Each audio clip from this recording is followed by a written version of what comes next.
Pokoke kula warai iki sampeyan nak ketemu Allah ben selamat niku kula jamin lah. Nah ilmu kula niku orisinil. Allah niku gada adat, gada sunnah lah dalam bahasa Quran.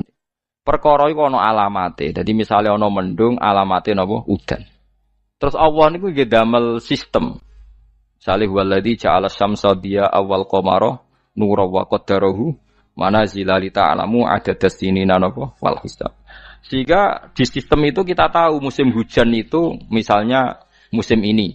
Kalau musim kemarau ini posisi bintang pas di sini. Sehingga wong Jawa sing goblok lah roh iki musim hujan iki musim kemarau. Kalau ahli hisab, ahli astronomi ngerti kalau matahari di sini berarti musim ini, kalau matahari di sini musim ini. Begitu juga musim panas, musim gugur macam-macam. Itu kita tahu, itu sunahnya Allah dan itu yang bikin Allah, kita tahu. Tapi sekali ada hujan kok kamu bilang begini, wajar udan deres wong rendeng. Itu Allah tersinggung karena kamu nganggep udan itu jasane rendeng, ora jasane pangeran. Gak repot ngadepi pangeran. Ya memang begitu. Karena inginnya Allah manusia itu punya dua kecerdasan. Kecerdasan yang diciptakan nubuwah yaitu akidah dan kecerdasan yang diciptakan sains yaitu pengetahuan. Di kula terangno nggih cara mazhab Abu Hanifah banyu iku ora iso najis. Wes pokoke banyu iku nyucekno dadi ora iso napa? Najis. Tapi kalau dalam mazhab Syafi'i itu air yang tidak sampai 2 kolah. 2 kolah niku ukuran 1/4 itu sekira-kira 1 meter persegi. Berarti kiri kanan atas bawah niku napa? 1 meter niku pun 2 napa? Kula. Niku nak cari Imam Syafi'i jika air sebelum 2 kula itu kena najis sedikit rubah atau tidak rubah najis, nggih. Tapi kalau terlalu banyak meskipun kena macam-macam tidak napa? Tidak najis. Terus ila mata ghayyara kecuali yang rubah.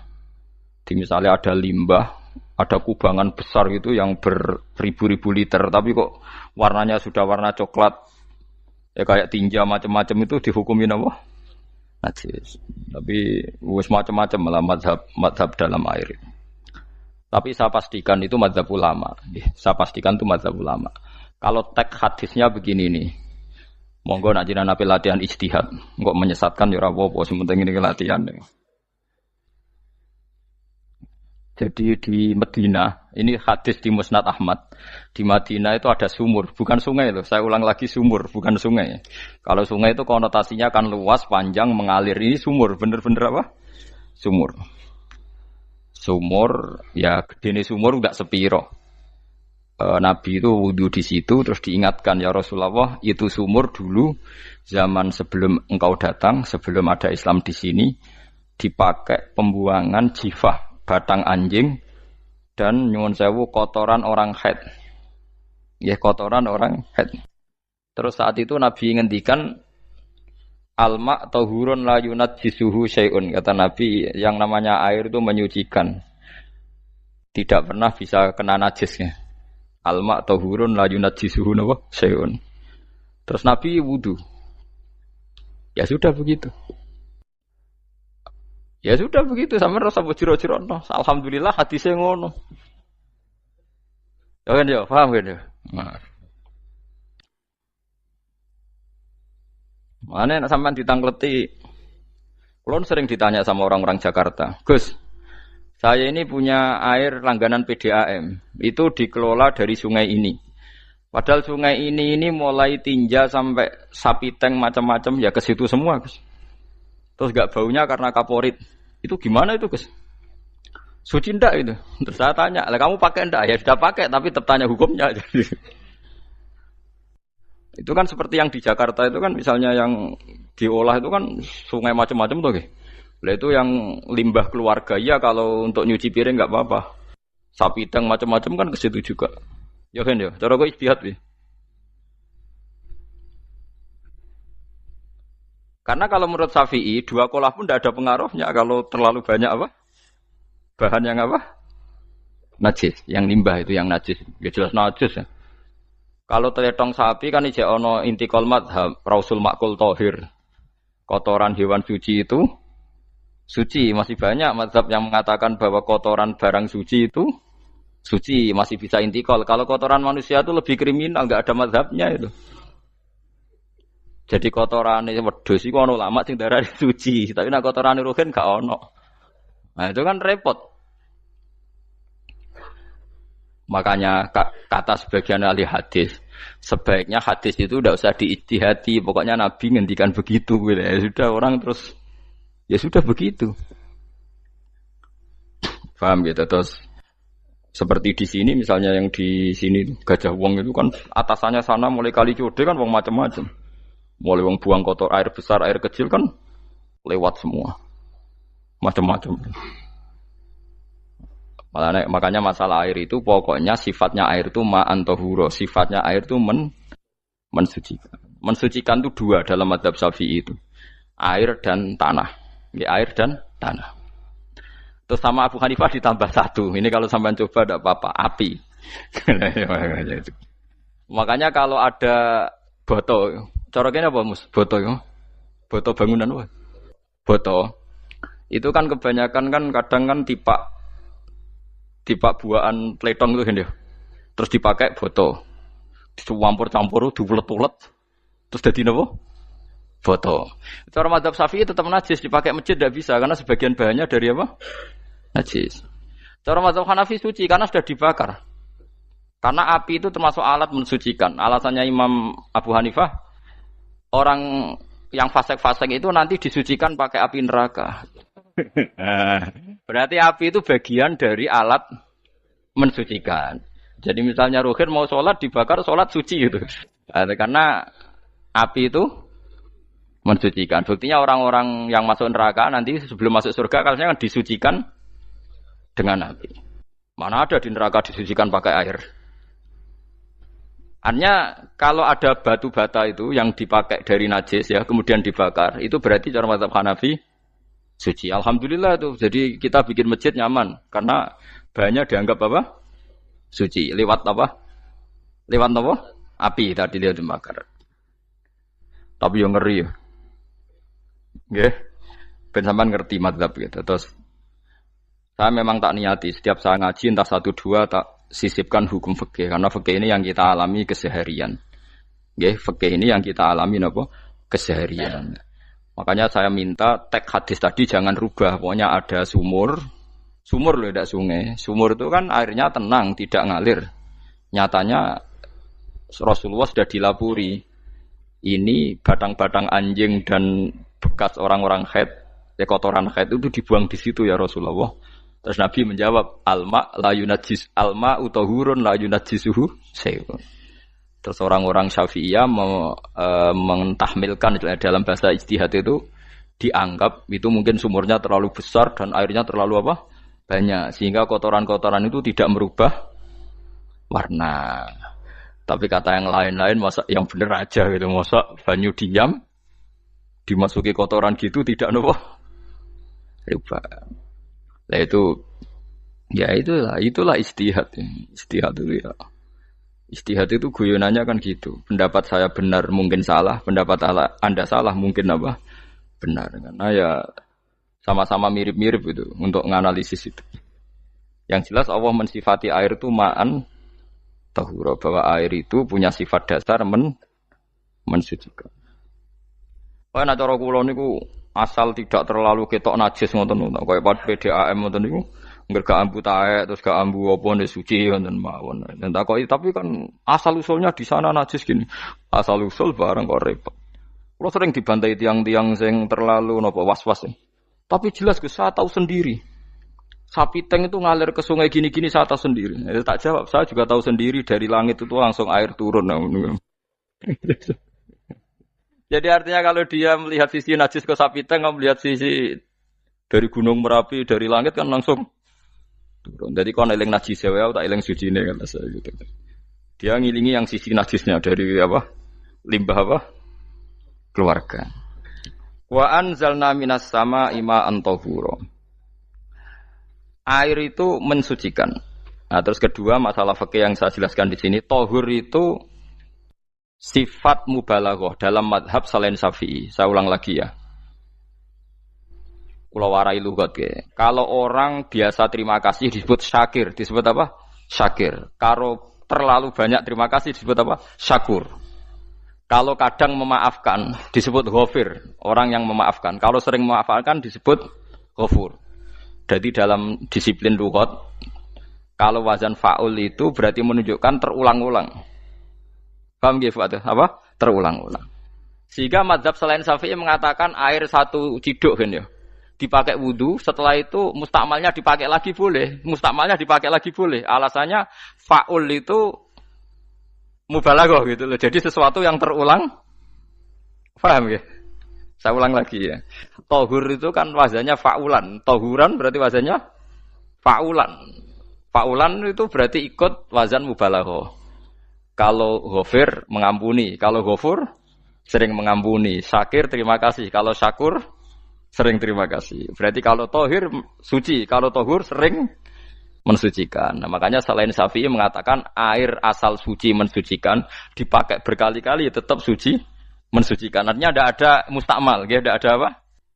Tapi kalau dalam mazhab kita kan sekali bekas wudu mustakmal, bekas junub mustakmal karena sudah pernah dipakai sesuci. Nah itu mazhab kita. Mazhab Syafi'i. Sama nanut di soalnya kalau cerita sama nak kedesek nggih nganggo sing gampang mawon. Jadi gampang kan. Ya masuk akal karena memang wazan fa'ulan itu untuk tadi untuk litakrir tadi untuk mengulang kayak ghafir nyepuro ghafurun sering nyepuro. Paham ya? Makanya orang itu kalau zalim itu ya zalim. Kalau zalum banget zalime. Makanya disebut Quran wa kanal insanu zaluman jahula. Zalim itu zalim biasa, zaluman banget zalime.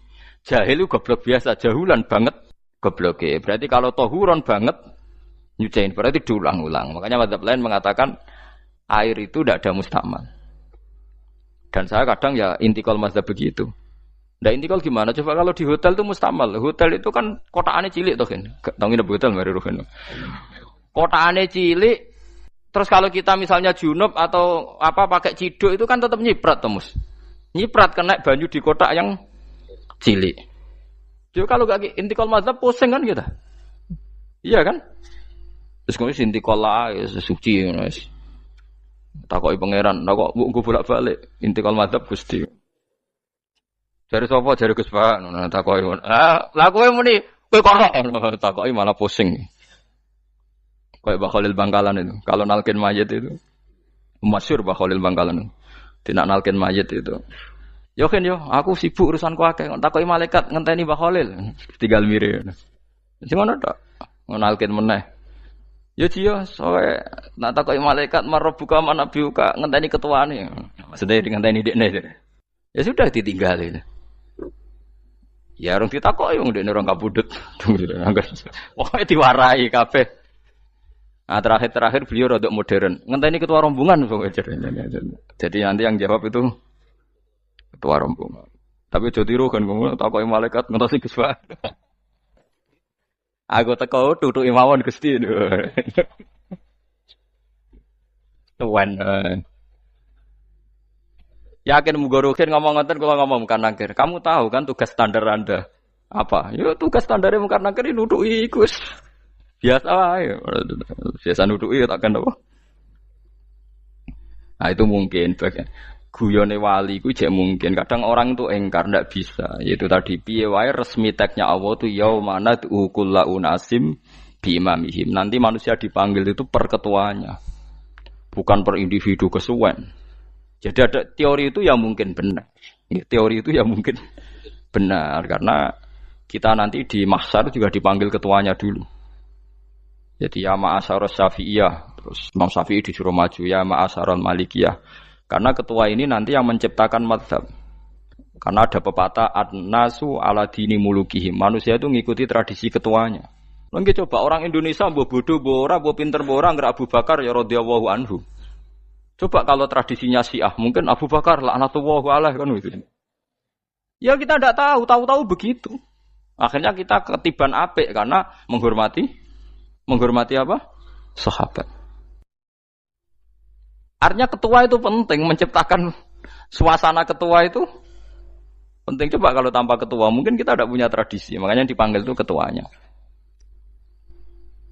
Paham? Makanya sampean milih ketua itu yang benar. Setidaknya orang ikhlas. Misalnya rapati bener, penting ini ikhlas. Ngeri itu kalau pas sampean dipanggil nunjuk ketua itu, kemudian ketua partai, wah panggil pangeran bingung sampean.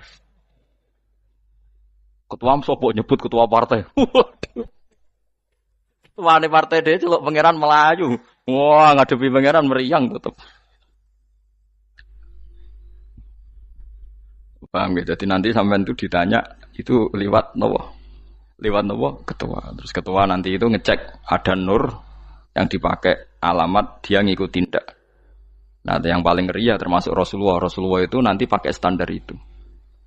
Inna umati yut'auna yaumal qiyamati hurran muhajjalin min atharil wudu. Itu kan ada tanya jawab sama sahabat. Kata Rasulullah, kamu tidak usah khawatir kalau saya meninggal. Meninggal saya itu baik.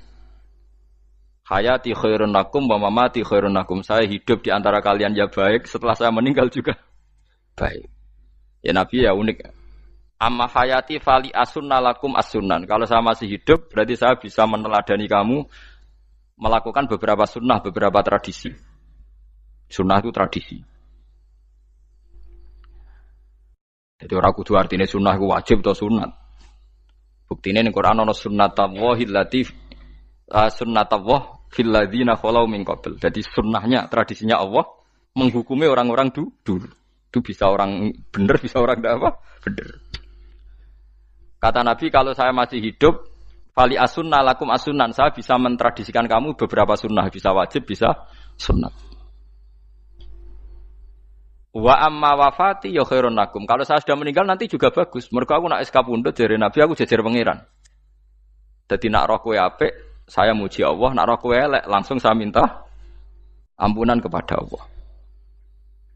Dan semua umatku nanti diampuni. Tapi terus Nabi mulai menangis. Tapi ada beberapa masalah. Ketika orang-orang itu ternyata umatku, mau saya ajak ke surga, kata Tuhan, kata Allah, innahum qad ahdatsu ba'dak. Mereka ini bikin aturan aneh-aneh setelah kamu Muhammad. Terus Pak aku suhkon ya sudah kalau gitu tak tinggal ke surga, tidak ikut masuk surga. Nah kemudian ulama berdebat ahdatsu itu apa? So, ada yang itu bid'ah gitu, macam-macam.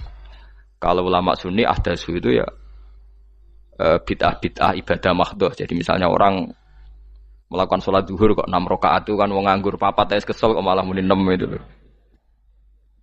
Utawa zuhur kok mau 3 rakaat itu kan ya itu bid'ah. Karena ibadah mahdhah. Tapi kalau masalah sosial itu fleksibel. Fleksibelnya adalah misalnya dulu Nabi naik unta, orang yang anti bid'ah juga naik Innova.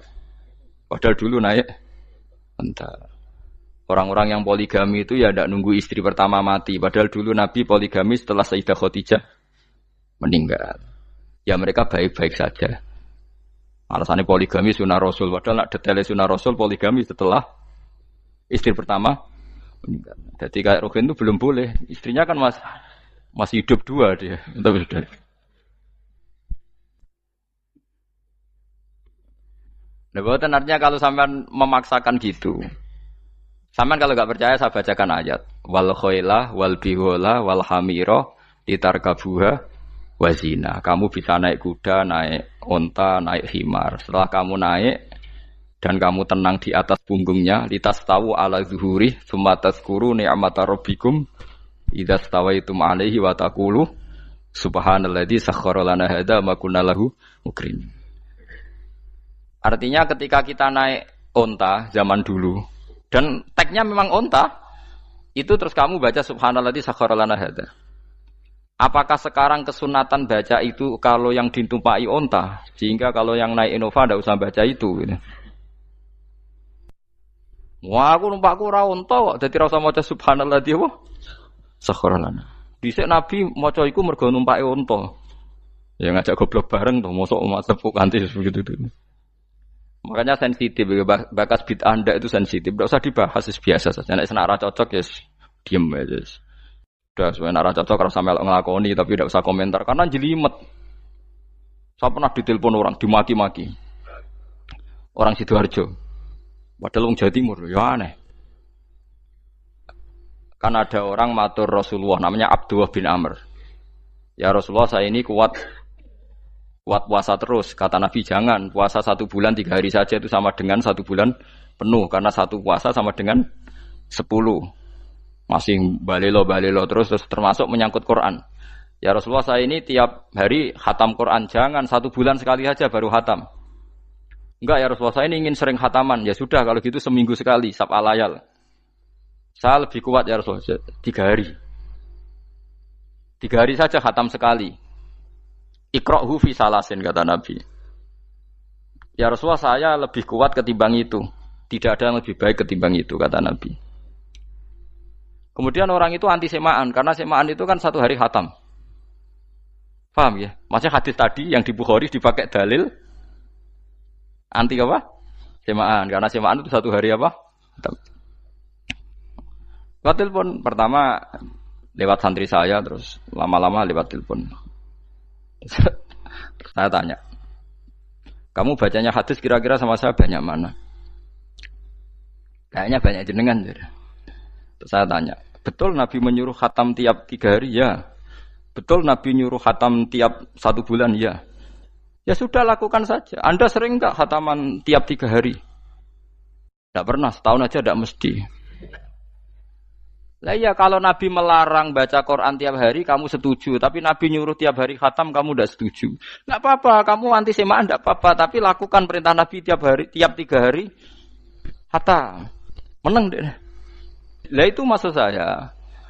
Anda tidak apa-apa milah-milah bid'ah sesuai versi Anda, pemahaman Anda, tapi yang fair. Kalau Anda anti semaan ya harus tiap 3 hari khatam karena dawuh Nabi iqra'hu fi kulli salasin. Enggak juga kan mereka juga orang yang enggak jarang baca. Jarang baca apa?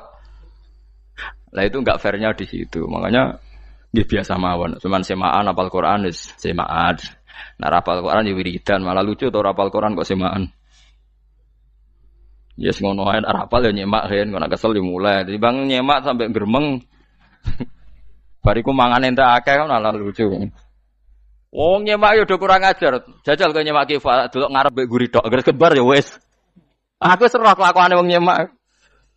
Kan dekne ra apal kan ya. Biasane nyegat guri to. Oh, agar gurine kembar pojok. Wis. Kok agar gurine pojok kembar.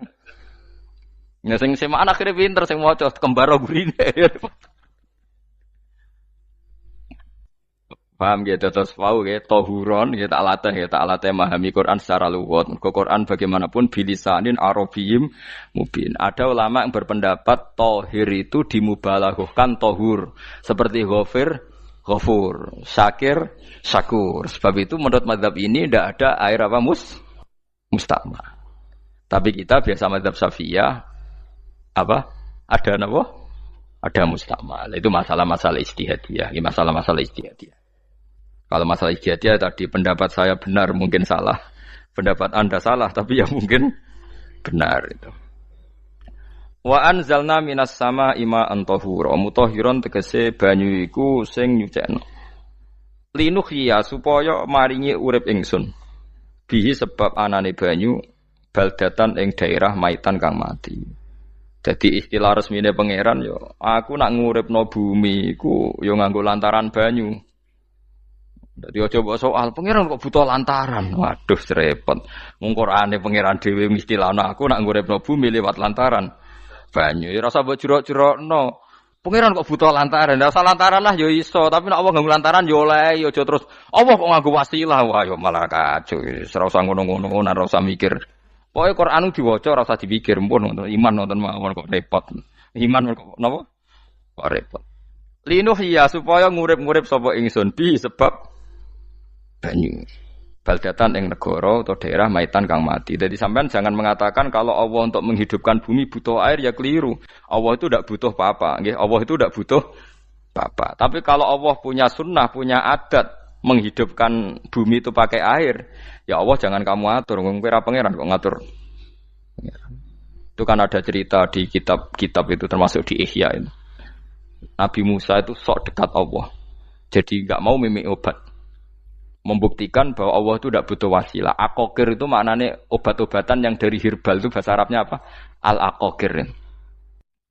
Dia setiap konsultasi sama dokter disuruh minum herbal itu. Enggak mau dia. Enggak, saya akan disembuhkan Allah langsung, enggak usah lewat obat apa herbal katanya. Tiap dokter ditanya jawabannya sama. Oh, dokter goblok. Kamu belum tahu ya kalau Allah itu tidak butuh wasilah. Malah marah-marah dia tuh. Akhirnya dia konsultasi langsung ke Tuhan. Apa betul ya Allah saya butuh minum akokir? Terus, lah kata dokter gimana? Karena herbal itu fungsinya gini-gini. Terus, Musa, sing gawe fungsi herbal ngono iku sapa? Nggih jenengan. Lah yo aku gawe fungsine ngono kowe ngombe kok ora gelem. Sing gawe iku ya aku. Jadi sing gawe bodrek ku nak kowe ngeluh, bodrek mandi sing gawe ku ya pangeran, rumangsamu sapa? Sing gawe ruhe nak bar kelon lega ya pangeran. Mangsamu sapa? Umane bojone ayu kan. Ah, sing wis pangeran ora usah aku isin gengsi, ora usah ngono. Lha muni elek dibanding bojone ning swarga, nek ning donya ya ayu, nguruhin ya diselera kok udarane. Paham gitu. Terus itu masalah yang enggak akan selesai ila yaumil qiyamah. Jadi ada cara pandang langsung Allah itu ya bisa. Tapi misalnya ada sunnatullah ya jangan kamu tentang. Termasuk Nabi Musa akhirnya Nabi Musa mau minum. Setelah minum sembuh. Terus ketika sembuh diberitahu Allah, memangnya kenapa kalau minum obat itu? Obat itu ada khasiatnya yang bikin juga Allah. Kok kamu hindari itu alasannya apa? Wong yang bikin juga Allah. Makanya kalau kamu percaya wasilah, kalau terpaksa percaya, kamu harus yakin bahwa nomor satu adalah Allah Subhanahu wa Ta'ala. Kalau kamu takut orang itu syirik, ya gak apa-apa, kamu lawan, harus kamu lawan. Memang selera kamu begitu. Kamu harus tidak usah ikut pakai, wong kamu khawatir, tidak apa-apa. Jadi sing khawatir syirik, ora usah nganggo ali-ali, ora usah nganggo ake. Tapi sing seneng dagangan, ya nganggo. Ora usah jimat-jimatan, ini niati napa? Booming ngoten mawon niati dagangan. Kulo nu diakek larang sedurunge rame-rame akek. Barang akek rame terus mboten kula nggo. Wah, darani murah repot. Nggih kula mboten sombong. Dulu akeknya bapak itu zaman Bapak Sugeng tuh pernah ditawar ditukar mobil. Zaman itu mobilnya seharga 60 juta. Dan itu wasiat bapak untuk saya. Saudara saya sepakat itu untuk saya. Dulu kadang-kadang tak pakai. Setelah akek booming terus dikira ini yang gelondongan berapa kilo. 25.000 muruah camah cara Jawa camah tidak pernah tak pakai. Saya yakin ikut turun itu aki-aki yang mahal itu karena dikira yang produk ya yang asal itu yang itu. Paham gitu tuh sampean biar tahu duduk perkara ini. Jadi tohur ya tohuron itu sifat mubalaghah. Tapi kalau dalam madzhab Syafi'i tohur itu ismul alat. Jadi tidak maknanya mengulang-ulang sehingga Imam Syafi'i tidak membolehkan wudu pakai air apa? Mustamal. Lah menurut hadis kayaknya benar Imam Syafi'i secara lahir. Karena Nabi ngendikan sisa air wudu itu membawa dosa Anda. Kata Nabi, jika seseorang wudu maka kotorannya keluar dari ajfan, dari telapuk mata, dari apa sampai keluar dari mimbaini adzofiri, sampai keluar dari bawah-bawah apa? Kuku. Sehingga kalau air ini sudah membawa kotoran dosa Anda, berarti air ini kan sudah menjadi air kotor. Andai kan Anda mukasyafah, maka air ini sudah penuh dengan kotoran. Enggak mungkin air yang sudah penuh kotoran dipakai wudu lagi. Itu cara berpikir Imam Syafi'i. Ya sampean ikut mana ya? Ya gampang kan kalau keadaan normal ya ikut Syafi'i, kalau air banyak, kalau tidak normal ya ikut mazhab yang lain. Kan gampang. Gitu aja kok repot tuh. Ya itu pentingnya orang ngaji ya di situ tuh harus banyak pilihan. HP kartune loro masa madzhab mesti tok. Nah, itu kan gitu. Ya pokoknya gitu. Kalau yang percaya wasilah ya pakai istilah pangeran linuhyabi baldatam maita, ada kata bihi. Allah menghidupkan bumi itu dengan pelantaraan air, padahal Allah tidak butuh perantaraan. Tapi yang anti ya enggak apa-apa. Memang yang percaya wasilah itu ya bahaya juga. Ya pokoknya ya sudah pakai 2 kartu apa susahnya tuh. Ya enggak apa-apa. Asal ada ilmunya, ya tidak karena emosi. Memang ada apa? Ada ilmunya. Linuhya bihi baldatam maita. Wa nusqiyahu. Lan nyirami ingsun yastawi padha baldatam maita bitakhfif lan takhfif maita, maksudnya buatan mayita tapi napa maita. Yastawi padha fi ing dalam dawa maita napa al mudzakkar muannas lan muannas. Zakarahu mudzakarna sapa Allah taala hu ing dawa maitan bi tibaril makani kelawan diitung tempat. Maksudnya maitan. Wanus kiyahu meniku masalah nahwu. Lan nyiramno ingsun hu ing banyu ilma ategese banyu mimma sing perkara khalaqna kang wis gawe ingsun. Ingsun gawe siraman an aman ing pira-pira raja kaya kewan ibilan tegese unta wa bakaronan sapi wa namanan wedhus wa anasi lan pira-pira manusa kasiron kang akeh. Iki unike Quran, kadang kewan mbek manusa iku dibakas dhisik kewane. Engko nek ndelok dosa mbek ora ya apik kewan. Tapi nek ndelok diakal mbek ora ya apik manusa, tapi nek didelok manusa mbek kewan iku dosa ndi? Dosa manusa. Mulane nek salat istisqa iku kesunatane gawa kewan. Lho nggih tenan mboten guyon, sampean delok kabeh kitab fikih, nek salat istisqa kesunatane iku wong kon gawa apa? Kewan. Tapi aja kethek lho ya. Contone ngono iku ya kaya wedhus sapi. Engko terus go kethek ula bulus wah, malaikate bingung wah. Ajete kewan tapi aja bulus kethek ula. Mulane teng daerah mriku, teng daerah sarang nate kekeringan. Bareng kekeringan tiang salat istiqo ono sing go sapi, go wedhus delalah bar salat istiqo iku udan. Tapi kula seneng mbek kiai ini. Pas udan kiai ini ngendikan itu. Kowe aja GR nak udane krana kuwi ya krana sapi mbek wedhus iki. Mergo ora duwe dosa, mergo ora duwe dosa. Lah ya itu agama. Agama itu kita ta'abudi. Wong kita jare makhluk paling terhormat. Tapi nyatane nak istisqa butuh bantuan kewan. Itu kesunatan istisqa ngoten to. Tem mriki ngoten mboten. Do nuntun wedhus to. Napa? Mboten sing tek teng kitab-kitab Pak Sami to. Kan nggo kewan kan? Ya. Tapi ya soal kewan mau iso mbayakno. Wah, lah nek wong pasar ngasem mbok gawa mulai ular kobra macam-macam ya, Pak. Malah repot. Ndak ini menunjukkan nggih karena manusia iku akeh dosane. Mulane jemben teng ora-ora mahsyar iku manusa ora kepengin apa kewan ora kepengin dadi manusa, tapi manusa kepengin dadi kewan. Makanya nanti ketika ngadepi hisab gak kuat wa yaqulul kafiru ya laitani kuntu napa turaba. Maksudnya kuntu turaba ya Allah saya jadikan kewan sing di akhir segalanya didhawuhi Allah kuni turaban. Kamu sekarang cukup jadi turab. Intine manusa sampeyan teng ora-ora masaru bayangno kaya kewan sing akhir hayate mau didadekno napa lemah. Nah, kadang-kadang manusa itu dalam siklus ini apik kewan malah didhisikno mimma khalaqna napa an-aman riyen ya. Kalau dilihat dari dosa ndaknya, kalau dilihat dari manusia makhluk terhormat macam-macam ya apik manusa. Wa anasiya lan pira-pira manusa kasiron kang akeh jamu insan ente lafat anasi jamu lafat insan. Wa suhu te asline lafat insan iku anasinu. Fa dilat moko digenti apa anunun digenti ya aning ya. Wa timat lan dene sopno fiha ing dalem ya apa enggang dalem ya apa al ya'u ya. Maksudnya ya sing sangka nun diidghamno be ya asli. Au jamu insin te jamu lafat insin. Walaqad tasarrafna lan teman-teman molak-malik ingsun to mutar-muter ingsun. Hu ing ma'il ma'atik sebanya bainahum antarane wong akeh liat zakaru supaya gelem eling sapa ngakeh. Asluhu ya tadzakaru. Niki kok usum nahwu le ultimat ya gamna apa ata utak fi dzalik ing dalam dal wa fi qiraatin liat kuru bi sukuni dzal wa dhammil kaf.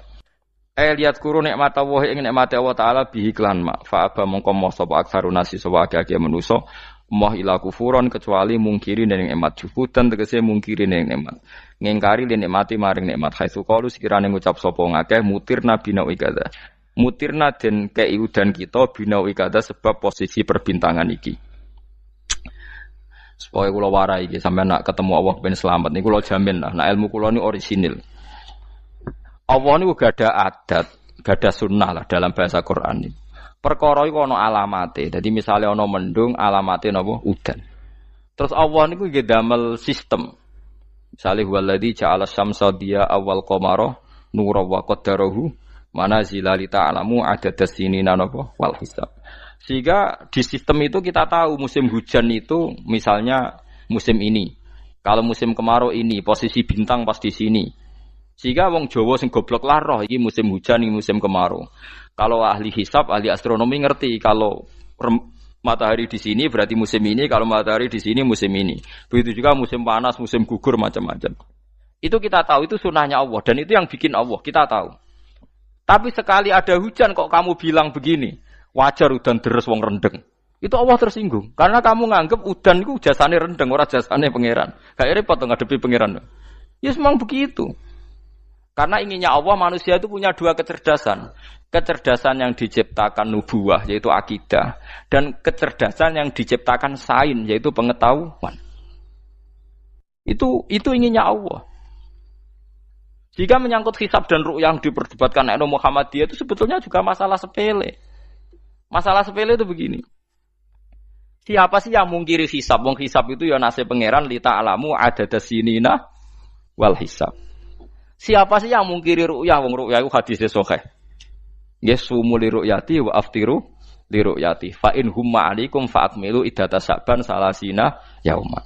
Jika kamu ragu ya ikmal. Ikmal itu menjadi 30 hari. Sekarang sampean saya tanya, ikmal 30 hari itu dari hisab apa ru'yah?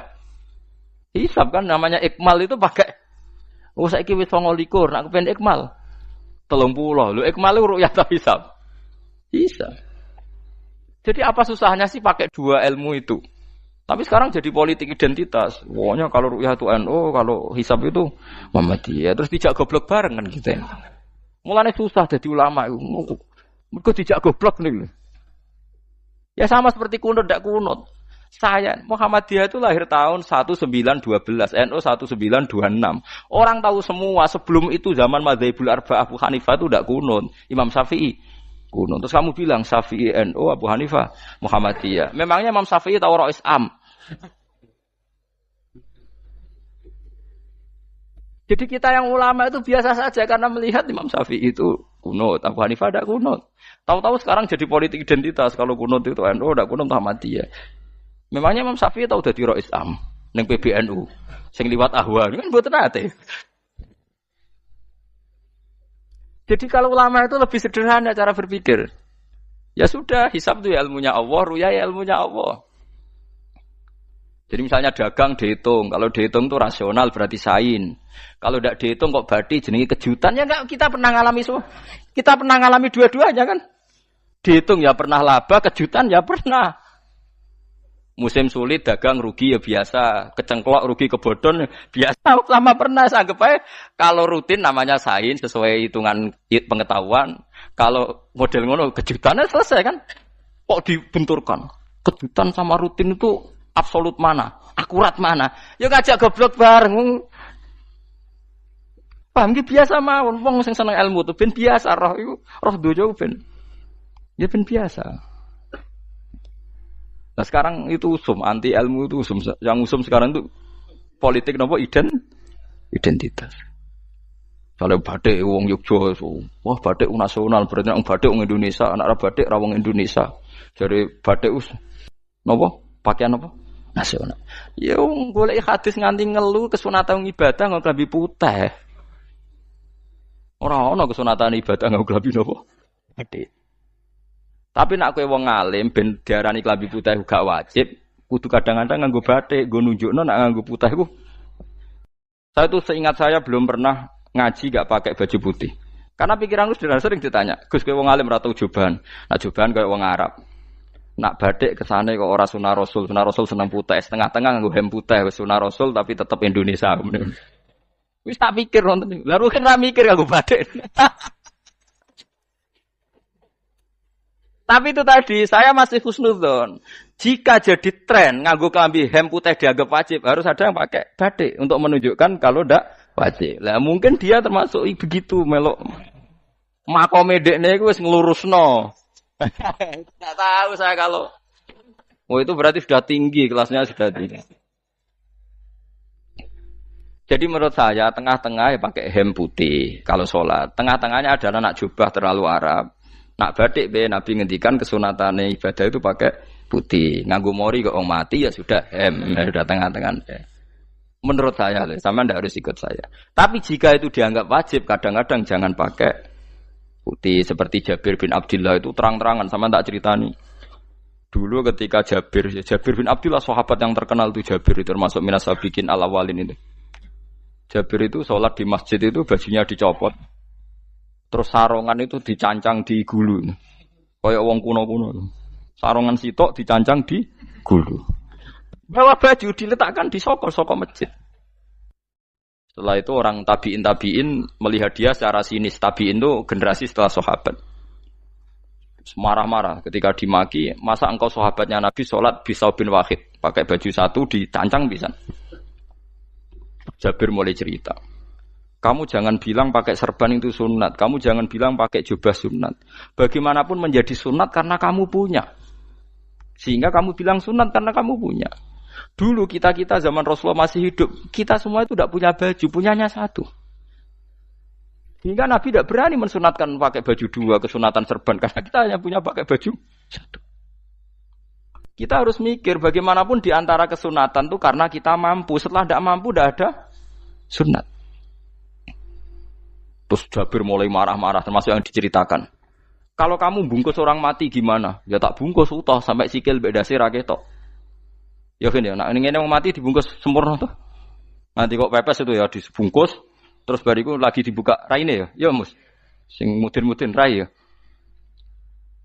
Terus Jabir cerita. Cara kowe wajib to ora jare Jabir? Nggih wajib. Ya wajib mergo iso. Terus dia cerita, dulu Sayyid Hamzah, dulu bapak saya Abdullah, Jabir bin Abdullah. Itu saking enggak adanya baju. Itu nak ditutup sirai mbek sarong, mboten kafan. Iku ketok sikile. Nak ditutup sikile ketok sirai. Akhirnya do matur Kanjeng Nabi kon nutupi sirah waj'al ala rijlihi sayan min izkhirin. Akhirnya sing sikile ditutup suket. Saking gak anane baju. Kowe saiki Islam wis jaya kecangkeman sithik-sithik muni sunat wis dimaki-maki mbek Jabir. Wis meneng ngejar. Terus terakhir ngendikan ngene. Aku nglakoni iki liyaronil ahmak misluk. Pancen tak jarak aku salat ngene iki bento-bento kowe ben roh. Nak dhisik jarak Islam ngene iki aja. Liyaroni al-ahmak misluk. Ahmak itu bento sing level tinggi, medium. Itu ulama betul, ya begitu. Saiki wong Islam jog tuku kurma gampang, sithik-sithik buka kurma, sunah Rasul mergo nganggo kurma. Ya perkarane ke kelar tuku, zaman kene Gunung Kidul melarat nganggo apa? Aneh-aneh iku. Makanya di fikih jelas, nek iso kurma, nek iso asal manis, nek iso asal gak nyolong titik wis. Kok cek repote hukum. Bagaimanapun kue kecangkeman muni sunan mergo mampu. Zaman kira mampu orang muni ngono padahal hukum itu dhisik-dhisik. Hukum itu baru apa sudah kemarin-kemarin? Wis menengae. Kula ge sering. Ngger kula kan kiai, ngger but poso sering sowan kathah. Kadang sing sowan luwih mlete timbang kula. Gus kurma Gus, nggo apa? Nggih sunat Gus. Ah sunah mbahmu pangan kowe. Oh kiai mbok warai ra sopan to. Aku nak buka aku tegan namanya. Aneh-aneh ya. Namun di sunah dia ora usah kecangkeman. Lagi buka kurma pirang tahun, lebih kali tahun Gus. Umur piro? 40 Gus. 38 tahun gak anggo sunah lagi 2 tahun gegere gak karuan. Biasa saja. Dulu Nabi itu ya biasa. Nabi kalau zaman ngendikan yang ngeper sampai 4 kali. Kalau gak mampu ini, kalau gak mampu ini. Nabi kalau ngendikan ya gitu sampai diulang-ulang. Karena Nabi tahu tidak semua umatnya gampang mendapatkan itu. Misalnya kafaroh puasa 2 bulan nuntut, kalau tidak bisa ngasih makan orang miskin sekian, kalau tidak bisa gini sampai habis. Kulo ma'rufin sedekah, kalau tidak bisa ya Rasulullah firsana satin, sampai ludus gak usah sikit tamrotin. Kalau gak bisa fabi kalimatin thayyibah, cangkem sing apik. Nek ra iso sementing aja merengut. Terakhir walau bitol qatin apa? Watsin. Itu lama mewarisi sekian kebaikan yang diajarkan Nabi, tidak terus dipatenkan satu ngel-ngel wong akeh. Kono apa ngekek kurma kok khutbah bareng sumpah. Wes pangan dhewe entekno. Ya ana sing sabar, wis kula tobat Gus mun mboten ngomong-ngomong ngono ya. Ya biasa saja kalau ingin sunah-sunah biasa saja. Dawe Nabi wal qasda tabluhu, kamu itu yang biasa saja. Biasa itu ya standar saja. Ya biasa. Jadi Nabi dulu kalau melakukan sunnah itu biasa. Sunnatun sanaha Rasulullah sallallahu alaihi wasallam. Ini sunnah yang dilakukan Nabi. Tapi di luar yang azimah. Azimah itu yang wajib atau fardhu ain itu sahabat biasa. Karena bagaimanapun kita bisa begini karena mampu. Seperti Jabir tadi. Orang bisa sholat pakai serban, pakai jubah karena mampu. Zaman Nabi awal Islam. Sama lihat Bilal. Ada nak belodor gitu. Sama lihat film Umar atau film-film Bilal. Itu memang nyata dulu itu la yajidu ahaduna illa thawban wahidan. Ndak ada yang kecuali punya baju apa? Sama delok film-film, mulai versi seneng kitab sampai versi film itu sama. Bilal nak adzan ya blodor, ora adzan jeblodor gak sopan. Oh memang ya duwene klambi mok sitok iku. Delok ceritane Sa'labah, bar salat salam langsung melayu. Berkali-kali yang bersalam melayu. Jebule apa genta kayak ya salah bang bersolat orang witir melayu kenapa saja takoki ya Rasulullah takoki Nabi salah bah kata sahabat-sahabat kowe nak salat bar mulai langsung melayu ya Rasulullah kambing kula namung setunggal istri saya di rumah aja utuh iku saking tidak adanya baju saya nang sunatno kon ya begitu. Makanya ketika Sayyidina Umar idza ausa Allah fa ausiu. Nanti kalau sudah jembar ya jembar. Nak lagi ruwet ya ruwet. Ya sudah biasa saja. Paham ya? Jadi kalau suwun misalnya malah yudroku kulu, la yudroku nopo kulu. Kalau tidak bisa semua jangan sama sekali. Jadi misalnya kita tidak bisa jubahan, tidak bisa serbanan mergo wong Arab. Supaya saya ndak keriting jubahan kok tonggo ya guyu. Paham ya? Wah aneh ngono. Kemudian nek ora kaji kok jubahan malah digugat wong akeh. Ya sudah pakai hem putih saja. Yang penting dua semangat sunnah putihnya misalnya. Ya tengah-tengah gitu. Tapi kalau kira-kira dianggap wajib ya kan ganti badai kayak Ruhin itu. Itu makomnya sudah itu tadi. Sudah tinggi sekali. Ya Nabi itu misalnya Nabi nyifati rambut yang baik itu yang lurus ngombak gitu. Sifatnya Dajjal itu keriting. Tapi yang keriting ya enggak apa-apa. Bukan berarti wah keriting mirip Dajjal ya enggak gitu. Ya itu kan Allah menunjukkan kekuasaan. Nanti kalau Allah bikin lurus semua dikira enggak mampu bikin yang keriting ya sudah dibikinlah yang keriting. Ya sudah gitu biasa saja buatan berlebihan. Paham gitu. Jadi Nabi itu kalau ngendikan seingat saya ini hafal banyak hadis. Kalau ngendikan tuh sampai berkali-kali. Itu tadi mulai kalau sedekah pakai ini kalau ndak mau sampai mulai firsana satin sambil wedhus ijek larang walau bisik hitam ros separone kurma masih kadang ndak mampu fabi kalimatin thayyibah enggak mampu lagi ya soalnya tasaddaku walau bitol qati wajin sedekahlah meskipun dengan ceria itu sirinya kenapa saya ngaji guyon karena paling ndak ceria itu happy coba kalau saya ngaji merengut meneng terus ketok nyesal terus sing ngaji kan mikir Gus bak kurang apa kita ngaji ku ono sing kurang terus yang keduanya nafsir wah paling kurang sangune. Wah jadi repot. Mulane kula ngeten wis tak pikir, mangsa ora tak pikir. Guyon kula mek sampean nangis mbon ndi ganjaran akeh ndi. Mergo guyon kula bi ilmen nangis sampean mikir utang. Jadi terakhir sedekah talqati wajhin, wajah yang ceria, yang happy. Kowe iki happy kan yo seneng, paling gak mikir nasibe kan. Kiai iku happy sebenes. Jajal misalnya kayak di kiai kok rogen sumpeng, mau coku karo kukur, bariku angop, bariku kukur meneh. Kan wong mikir, waya tanggale bayar apa piye kredite? Waduh, apa waya ditarik sepeda motor? Kan orang terus menafsirkan macam-macam. Sing elek sing wong alim mulai nafsiri paling tertipe ra iso. Wah, paling elek. Ya nek wong alim kan ana ukur-ukur mesti nek sing suudon kan paling macane bingung terkipe ngono. Ya macam-macam lah sesuai asumsi napa. Jadi kula suwun sama nak dadi kiai nak ra iso sedekah macamnya terakhir ceria. Mergo Nabi ngendikane terakhir tasaddaku walau bitol qati wajhin. Bersedekahlah meskipun dengan keceriaan napa muka atau wajah. Namun kalau itu Nabi diulang-ulang. Jadi kalau ngendikan tuh diulang-ulang. Sekarang tuh orang mau mendorong sunnah Rasul itu satu. Ya berat bagi yang nggak bisa melakukan itu apa? Yang nggak bisa melakukan itu apa? Berat. Jadi dibacalah hadis itu dibaca utuh. Ya bukan kita apa ya mau sekolah kepingine kabeh umat Nabi itu happy. Mergo selama itu tidak maksiat berarti anut ajaran Kanjeng Nabi Muhammad sallallahu alaihi wasallam. Ma khuyira Rasulullah baina amrayni ilakhtara aisaruhuma malam yakun isman. Rasulullah itu tidak pernah disuruh milih dua hal yang berbeda kecuali milih yang paling gampang. Asal itu tidak barang dosa. Itu hadis muttafaq alaih. Ma khuyira Rasulullah baina amrayni ilakhtara napa aisaruhuma malam yakun napa isman. Jadi Nabi itu tidak disuruh milih dua hal, mesti milih yang paling gampang asal tidak nopo dosa. Makanya Nabi kalau ditanya, ya Rasulullah, sampean nanti tawaf pakai unta apa ndak? Kesel ndi? Nggih kesel melaku, ya naik unta saja. Makanya Nabi kalau tawaf itu dulu pakai apa? Unta. Terus saiki mulane Arab Saudi PG MRT mergo dhisik Nabi unta terus saiki nganggo napa? Kereta lingkar. Sekarang baru diperdebatkan. Cek kurang ajar itu sebenarnya no tamu spesial, misalnya pejabat negara, sebenarnya atau tawaf numpak kereta muter. Diarani rasah dhisik Nabi numpak unta, diarani sah cek kurang ajar ning dhuwur. Terus sampai angop-angop terus tawaf. Sampeyan muni sah ta ora ya, jujur. Muni rasah Nabi dhisik tawaf. Ngagem unta muni sah kok kurang ajare. Wah, ya misalnya numpak kereta asenan anggap sithik-sithik sebeng 7.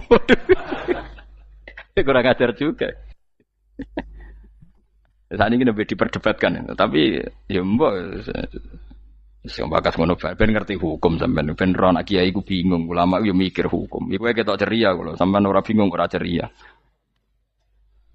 fa aba mongko mo sapa aksarun nasi sapa akeh manusa mo ila kufuron kecuali ngafirin emate Allah juhudan tegese ingkar nikmati maring nikmat haitsu qalu sekirane ngucap sapa kufar mutir nabi nawi kada mutir nadien kaeringi udan kita binawi kada sebab posisi bintang sing ngene iki. Walau syi'na la ba'atsna fi kulli qaryatin nadhira. Walau syi'na umpama ngersakno ingsun Allah la ba'atsna yektine nugasno ingsun utawa ngutus ingsun fi kulli qaryatin. Ing dalam saben-saben daerah desa nadhiron ing wong sing ngelingno. Umpama Allah ngersakno kabeh desa ya di nabi, tapi kok kakek nabi malah repot kan. Yukhawifu kang ngekeki peringatan sapa nabi ahlah ing penduduk Qaryah. Walakin ba'asnaka tetapi ini ngutus ingsun ka ing sira Muhammad ila ahlil qura maring kabeh penduduk kuliah sekabehane ahlil qura nadhiran khalidati nadhir khalidati nabi liya'zuma supaya gedhe apa ajruka ganjaran sira. Tapi kabeh nabi niku nggih pokoke Allah mampu mawon tiap desa dikai nabi, tapi Allah ndak melakukan itu cukup nabi sitok. Terus kabeh iku nanut Nabi Muhammad sallallahu alaihi wasallam. Mulane ana guyonan wong Arab wong Jawa apik endi? Apik wong Jawa aja. Ke wong Arab iku cara obat iku dosis tinggi, mulane dikirimi Nabi. Wong Jawa cukup mudin, cukup kiai wis Islam. Dadi rapati salah lah. Penyakitnya ringan, jadi diobati kiai iku wis dadi iman. Nah wong Arab kudu napa? Nabi. Berarti penyakit berat mek ringan apik endi? Apik ringan, mulane jare kiai Jawa, kita apik wong Jawa kus wong Arab. Mergo ora butuh napa? Nabi. Berarti dosisnya kan kecil ya, rendah. Taune-mune wis. Wong bingung, ngono kok omongane wong napa? Bingung. Lha opo nganalisis ngono barang. Ya wong nganggur iku repot. Pala tutik mongko aja nurut sira al kafirina ing pira-pira wong kafir fi hawahum ing dalam hawa nafsune kafirin. Dadi kaya aja anut wong kafir ning menyangkut hawa nafsu. Tapi nek menyangkut kebaikan wong kafir sing kita kadang kalah baik dalam hal sosial. Ya malah Allah kadang melehno kita mergo kok kalah mbek wong kafir. Iki misale ngeten iki makanya Imam Suyuti nafsiri fala tutil kafirin ai fi hawahum. Dalam hal yang bersifat hawa napa? Nafsu. Misalnya begini saya contohkan Allah melehno wong mukmin. Ada sahabat ketika perang itu tangannya terputus, kakinya juga terputus. Terus matur Rasulullah, ya Rasulullah gara-gara perang derekno engkau saya tangannya putus, kaki saya putus. Ternyata tidak diapresiasi sama Allah, malah disalahkan. Gini kok Allah terus nurono ayat iyam saskum korhun faqad masal qoma korhum mislu. Jika Anda luka karena perang, orang kafir pun luka. Wong kafir wong gento wae wani luka demi kekafiran, kok kuwe wong Islam jare demi Allah ora wani luka. Jika masyhur di kalangan para ulama, nanti setiap kebaikan itu dibandingkan kezaliman. Ya saya ulang lagi, nanti setiap kebaikan itu dibandingkan kezaliman. Misalnya kita jadi kiai ora enak, ora gaji tetap, setepak-tepakan, kadang untuk duit, kadang ora. Enak jadi PNS, gajinya tetap. Nanti kita disalahkan Tuhan. Pedagang narkoba itu gajinya juga enggak tetap. Risikonya tinggi, ditangkap polisi, hukumannya mati, itu saja berani. Kowe nyai trimo ngono ra wani. Kowe tahajud kanyeben, bengi-bengi tangi tahajud kanyeben. Tukang maling ayam bengi-bengi tangi nyolong. Risikonya tinggi ya anyep wani. Jadi nanti kowe di depan Tuhan dimaki-maki, kesalehan kita akan dibandingkan kezaliman. Lan ana wong saleh diutangi dhuwit ora oleh medhit, sebenarnya dibandingno. Maling mbek maling utang-utangan, wong saleh ora utang-utangan. Ya memang begitu. Nah itu yang dimaksud ayat intakunu ta'lamuna fa innahum ya'lamuna kama ta'lamun wa tarjuna minallah ma la yarjun. Jika kamu merasa sakit karena berjuang demi agama, orang-orang zalim juga sakit karena kezalimannya. Toh mereka berani. Coba jadi kiai bandar narkoba resikonya tinggi mana coba? Resiko jadi bandar narkoba. Antar geng narkoba juga musuhan, takut ditangkap polisi. Jadi kiai paling ono wong hasud sithik-sithik. Paling wong ngrasani. Kiai iso ngene omong tok ora iso nglakoni paling gitu. Padha kiai ini paling hasud. Ya sithik-sithik lah, paling srek. Kalau bandar narkoba gak cocok nembak. Karena rivalitas mereka ekstrim. Jika kalau sampean cemen jadi kiai nanti ya diingatkan Allah dibandingkan orang apa? Zalim. Jadi eling-eling ya. Terus semua kesalahan kita, loyalitas kita pada agama nanti dibandingkan orang zalim karena mereka loyal sama pekerjaannya, sama kezalimannya. Enggak terus preman-preman nak belani kanca wani mati. Kadang kiai santri belani kiai ini rapati wani mati. Wes repot preman-preman nak tobat wis repot. Kulo nu rada nyesal mek tobaté preman. Nak ana preman teng perapatan tobat. Niku terus ning masjid, men itikaf terus mbek wong sopan.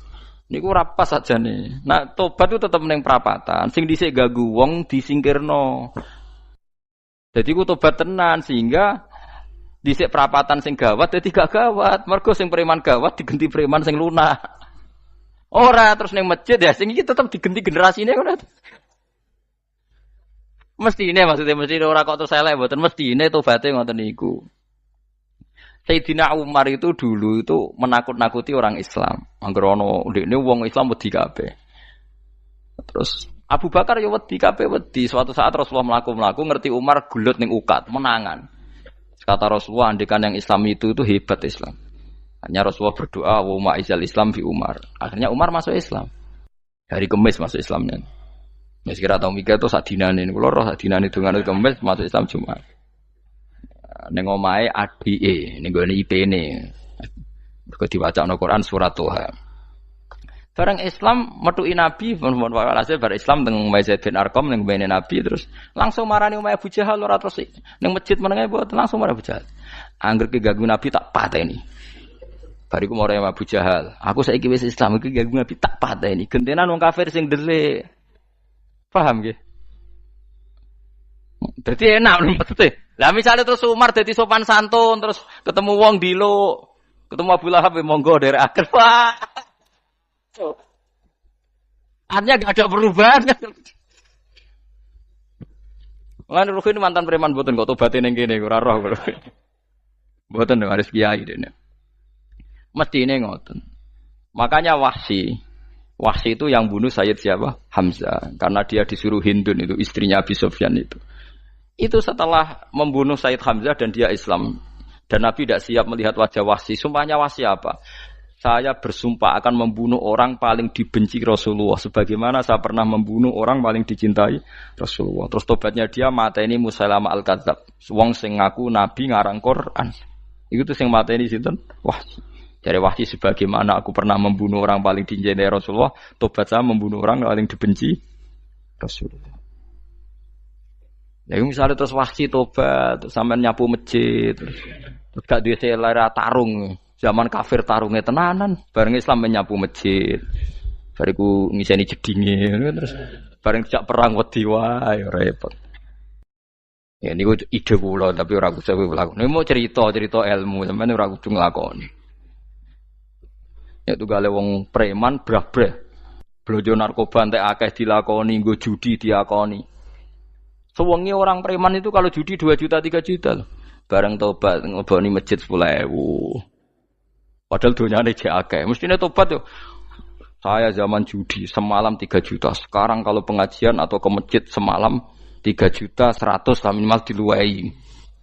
Ora ya malah pas tobat nglebokno amplop masjid yo. 10.000, kadang 2.000. Wis repot-repot. Tapi ya apik tobat, mesti iki cerita. Ndak begitu mestinya berbanding.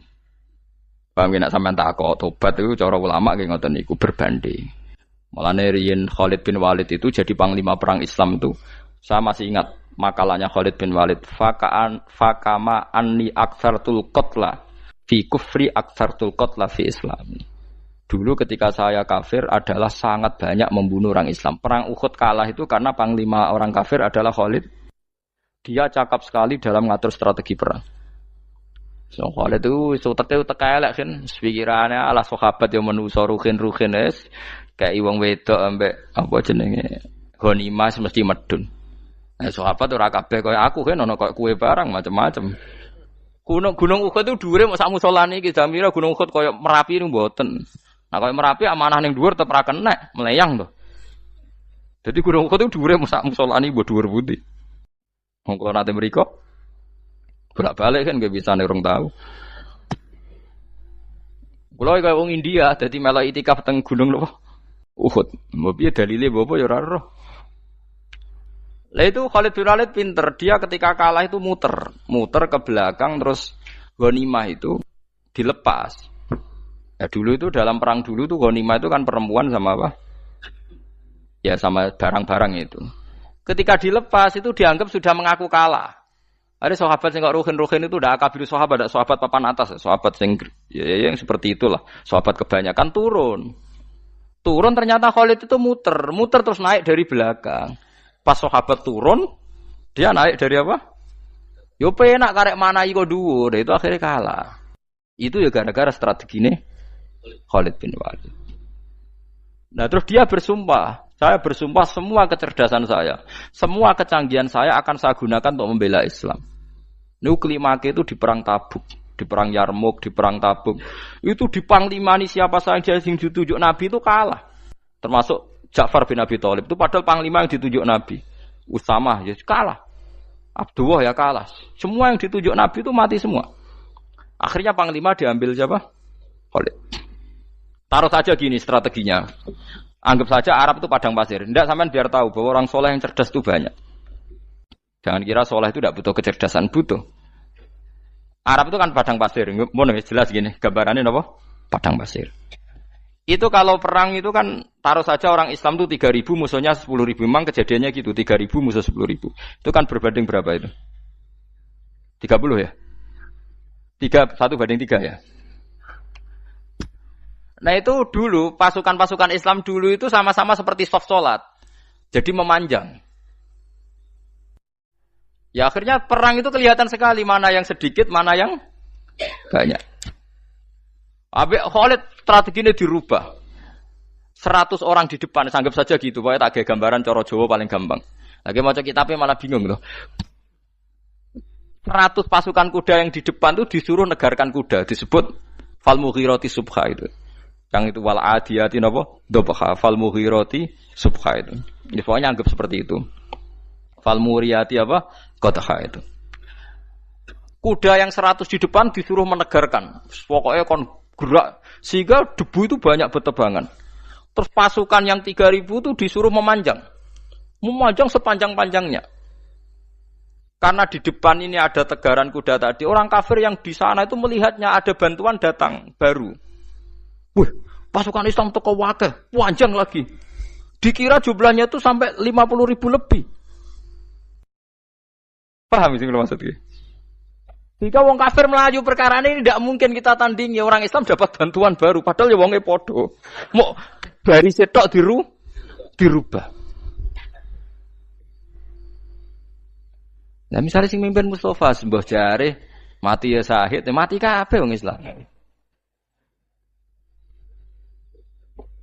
Nah itu artinya dia masih ingat betul saya dulu pernah menggunakan kecerdasan yang sama untuk mengalahkan umat Islam. Saya bersumpah kecerdasan yang sama akan saya gunakan untuk memenangkan Islam.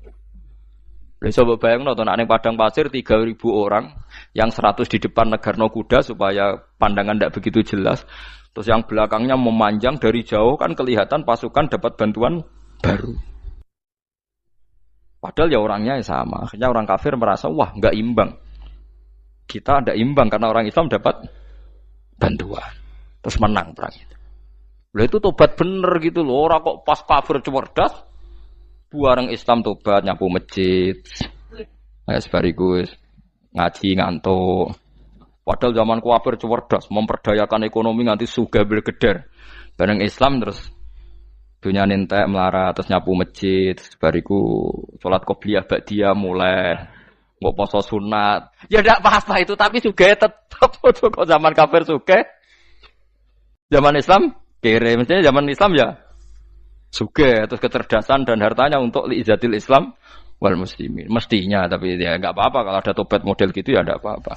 Ojo kok terus dari Gus Pak ngono ku elek ya ora ana jenenge tobat mesti apik tapi enggak fair gitu loh. Mosok zaman nakal serius, zaman tobat sekenanya itu kan fala tuti mongko joto atsira al kafirin ing pira-pira kafir fi hawahum ing dalem selera hawa nafsune wong kafir. Wajahidhum lan merangi sirahum ing kufar. Merangi maksudnya berjuang bihi kelawan Quran. Maksudnya hujjah.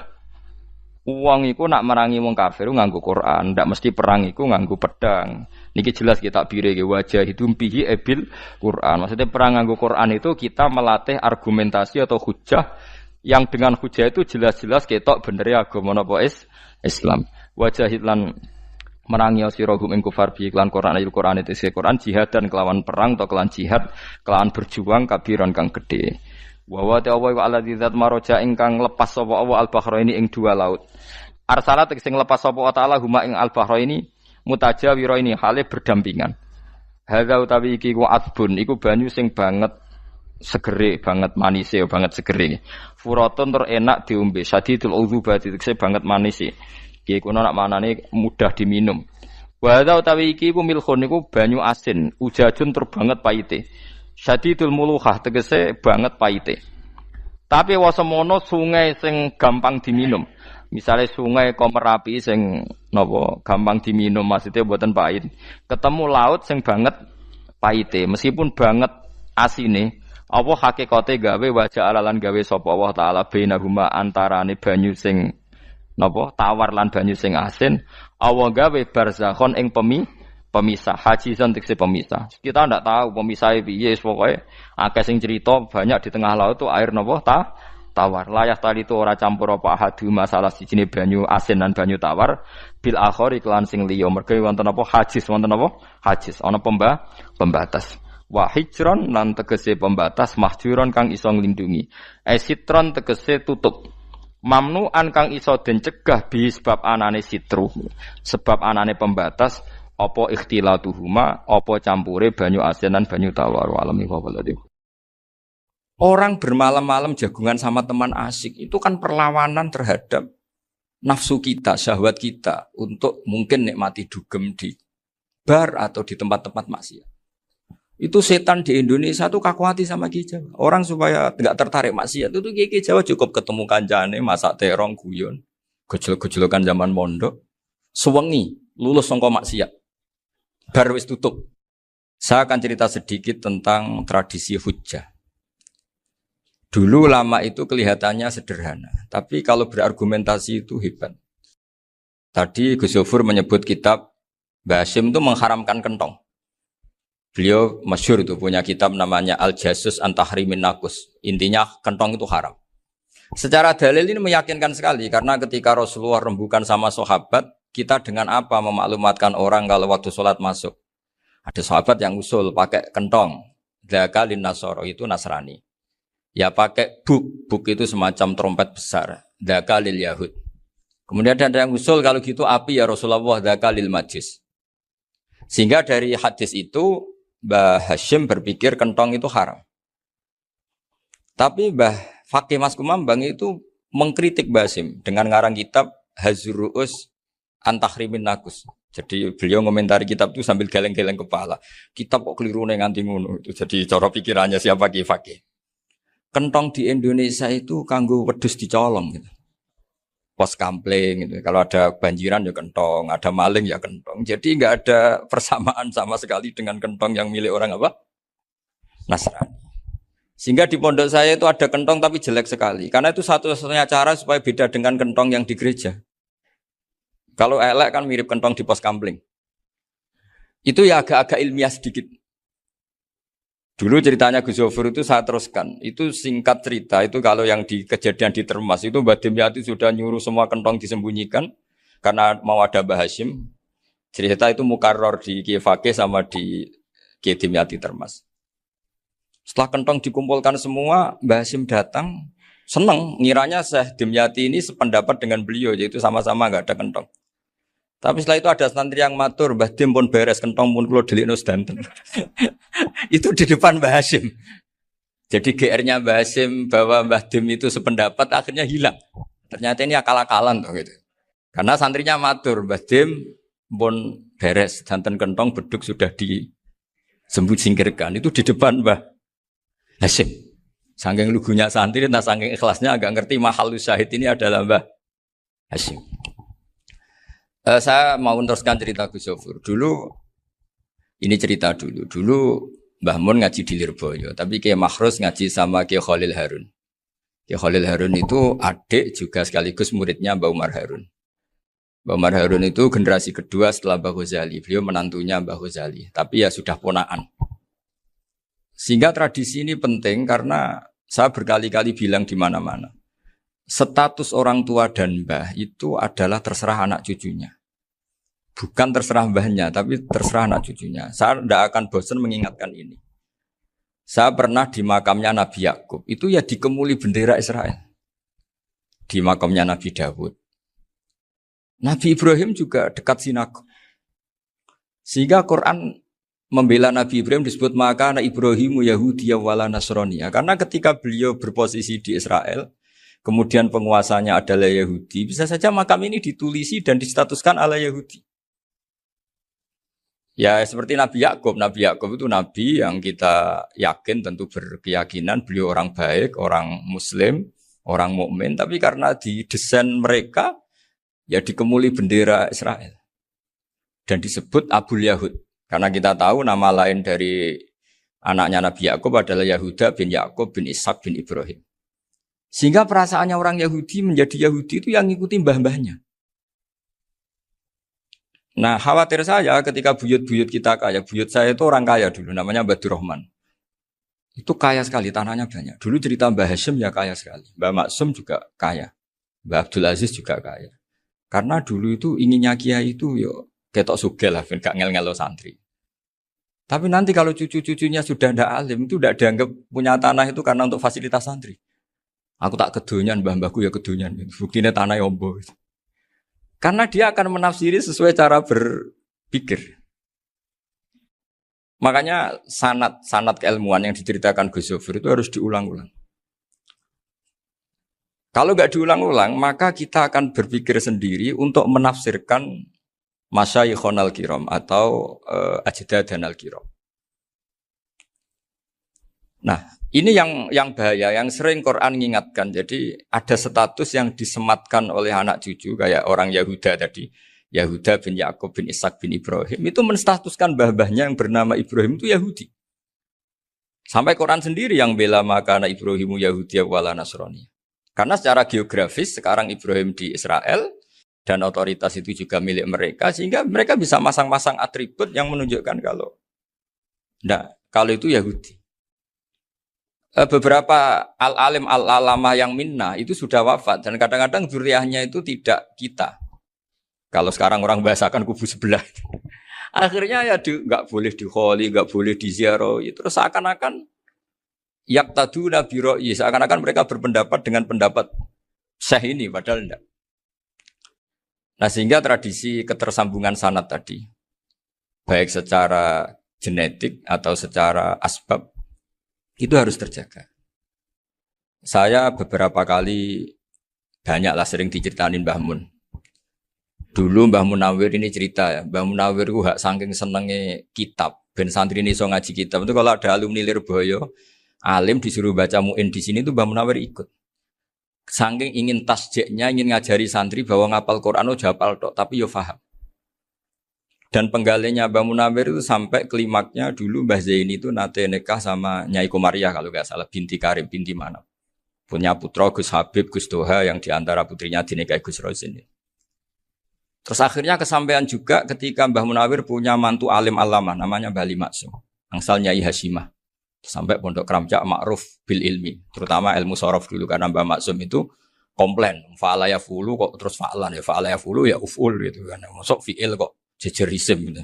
Jadi dulu kata Mbah Mun itu ada persaingan ilmu sorof. Sorofnya Mbah Maksum Ali Kuaron sama Mbah Ali Maksum Jogja. Jadi wali antok yang satu Maksum Ali Kuaron, yang satu Ali Maksum. Ya itu dulu saingan ngarang sorof. Nah ini yang menang siapa? Ya terserah duriannya. Kalau duriannya keren ya menang karena terserah yang kampanye. Saya bayangkan adekan Mbah Zubair tidak punya anak sealim Mbah Mun, mungkin halnya Mbah Zubair juga tidak sewow kalau punya putra Mbah Mun. Karena saya berkali-kali bilang kalau dalam syair Arab itu kama takarroma, kadang dilafatkan kama tasyarrofa bi Muhammadin adnanu. Orang berpikir Adnan itu siapa? Itu karena ada Nabi Muhammad SAW. Orang mencari-cari Mbah Mun itu mencari Mbah Zubair karena ada Mbah Mun. Orang mencari Mbah Dahlan karena ada Mbah Zubair. Wong kok alime ngono iku bapake sapa? Wong kok alime ngono iku putune sapa? Tapi kalau kita ini sudah ndak alim, ini orang sudah nggak tertarik nyari-nyari leluhurnya karena dianggap selesai. Jadi yang dengan tanda kutip yang menghabisi mbah-mbahnya itu ya mesti cucunya. Ini mau ngamuk, mau peringatan, tapi ini juga peringatan pada diri saya sendiri. Jadi sehingga zuriyah ini penting. Kenapa para nabi mesti donga zuriyatan thayyibah? Kenapa selalu berpikir tentang zuriyah? Wa ja'alaha kalimatam baqiyatan fi aqibi. Karena zuriyah ini yang nanti bisa menstatuskan leluhurnya. Seperti tadi cerita Mas Maftuh ini tak puji betul. Saya hari ini tidak ingin gojlok. Supaya kewalian saya tidak tergerus oleh kedoliman. Saya pernah diceritain Gus Zofur juga sering baca buku tentang Mbah Maksum. Dulu Mbah Maksum kalau wasiat kembali ya gitu. Kamu harus NU dan harus mempertahankan NU. Tapi tidak dengan cara membenci Muhammadiyah. Dulu Mbah Mun juga sering cerita. Dulu Mbah Hashim itu ngaji Syekh Mahfud. Nah Mbah Ahmad Dahlan dulu namanya Darwis sering ngaji sama Syekh Khotib Minangkabau. Zaman itu Syekh Khotib sudah modern. Sudah ikut gerakan Abdu, gerakan Almanar. Sehingga bawaannya Mbah Ahmad Dahlan ini agak agresif. Yang Mbah Hashim karena hanya mulazim di Syekh Mahfud, hanya sesekali ngaji Syekh Khotib, beliau lebih seperti itu. Dan dua beliau ini sama-sama pernah ngaji Mbah Soleh Darat di Semarang. Mbah Hashim sama Mbah Ahmad Dahlan yang dulu namanya Darwis. Jadi ini masih min muskatin wahidah mimam bain wahid. Sehingga kita tidak kaget ketika Mbah Ali Maksum mengomentari Muhammadiyah itu masih ahli sunnah wal jamaah. Makanya nanti terakhir saya baca kitabnya Mbah Ali dan sering saya pelajari. Andai kan kita ini sepakat dengan ilmu, ya kita tahulah. Kalau Abu Hanifah itu tidak kunut, Imam Syafi'i kunut. Berarti kunut itu madzhabnya Abu Hanifah, bukan madzhabnya Mbah Ahmad Dahlan. Apa tidak kunut itu madzhabnya Abu Hanifah, bukan madzhabnya Mbah Ahmad Dahlan. Kita kunut itu madzhabnya Imam Syafi'i, bukan madzhabnya Mbah Hashim. Ini semuanya masih dalam bingkai ilmu. Adzan qabla subhi juga riwayatnya jelas. Tidak adzan ya sudah perilaku kita sudah jelas. Dulu Mbah Mun sering didik kita gitu. Saya sering dengar cerita kalau dulu Pak Arif Fakhruddin begitu hormat sama Mbah Ali, apalagi zuriyahnya Mbah Azhar Basir, karena beliau dulu ngaji di Termas. Dulu itu enggak ada masalah karena semuanya dianalisis pakai ilmu. Tapi sekarang pakai identitas, yang kunut itu NU, yang enggak kunut Muhammadiyah. Berarti Abu Hanifah itu Muhammadiyah, Imam Syafi'i itu NU. Berarti Imam Syafi'i itu ya anak buahnya Ki Miftahul Ahyar kira-kira gitu kan anak buahnya Pak Said Akil. Kan terus jadi repot. Dulu kita ini pengagum ilmu bukan pengagum perbedaan. Sehingga di sini yang saya kagum dari sekian ceritanya Mbah Ali Maksum, supaya kitab ini to the point, supaya enggak lama-lama karena waktunya juga. Nanti kalau kemalaman ini kena semprit ini sudah. Ini diantara yang diceritakan Bali itu unik. Imam Syafi'i itu sering tawassul, sering wasilah sama siapa itu? Abu Hanifah. Ini sudah tak petakan, saya baca yang sensitif-sensitif lah. So, yang ini ya. Ziyar al-Babus Samin, terus sebentar ini yang bab tawassul.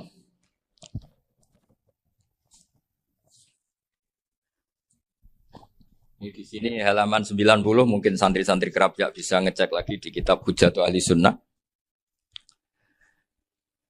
Ketika cerita tawassul, di antara yang diceritakan Mbah Ali Maksum adalah perilaku ya, bukan sekedar statement tapi apa? Perilaku. Perilakunya Imam Syafi'i atau ahwalnya kalau bahasa halusnya yang selalu ke makamnya Abu Hanifah untuk tawassul. Padahal Imam Syafi'i itu orang yang secara ilmu sering kritik Abu Hanifah. Jadi ini saya baca ini di halaman 100, jadi tawassul mulai halaman 9 berapa ini? Sampai halaman ini yang Qala sami'tu Syafi'iyya yaqul inni la atabarraku bi Abi Hanifah wa aji'u ila qabri fi kulli yaumin za'iran. Fa idza uridat li hajatun shallaitu rak'atain halaman 100 waji'tu wa sa'altu wa ta'ala al hajat indahu fama tab'udu anni hatta tuqda. Kana al imam Syafi'i ayyama huwa bi Baghdad yatawassalu bil imam Abi Hanifah yaji'u ila dorihi fayusallimu alaihi wa yatawassalu ila Allah bihi fi qada'i hajati. Terus wa yatawassalu Imam Ahmad bi Imamina Syafi'i. Jadi di antara yang diceritakan Mbah Ali Maksum itu betapa Imam Syafi'i yang terkenal sering mengkritik Abu Hanifah dalam tatanan fikih karena beliau tidak percaya ada istihsan. Abu Hanifah berpendapat adanya istihsan dan kita tahu lah ikhtilafu Syafi'i wa Abu Hanifah itu besar sekali. Tapi beliau itu tahu Abu Hanifah itu orang yang sangat soleh. Abu Hanifah itu kalau ketemu sama orang yang utang beliau itu yang lari bukan yang utang Abu Hanifah. Karena takut orangnya itu izin. Jadi kalau ketemu yang utang di jalan itu yang sembunyi itu Abu Hanifah. Kenapa engkau sembunyi? Ada yang utang saya lewat, nanti orangnya malu. Jadi setingkat Rabi'ah Adawiyah itu beliau di rumah ada maling itu sembunyi. Ditanya kenapa engkau sembunyi? Malu, gak ada yang dimaling. Malu sama malingnya karena serumah itu gak ada barang yang layak dicolong itu. Itu Abu Rabi'ah sampai dia sembunyi. Itu yang bisa niru itu Abu Hanifah. Jadi wali-wali besar ini ternyata saling menghormati dan saling tawassul.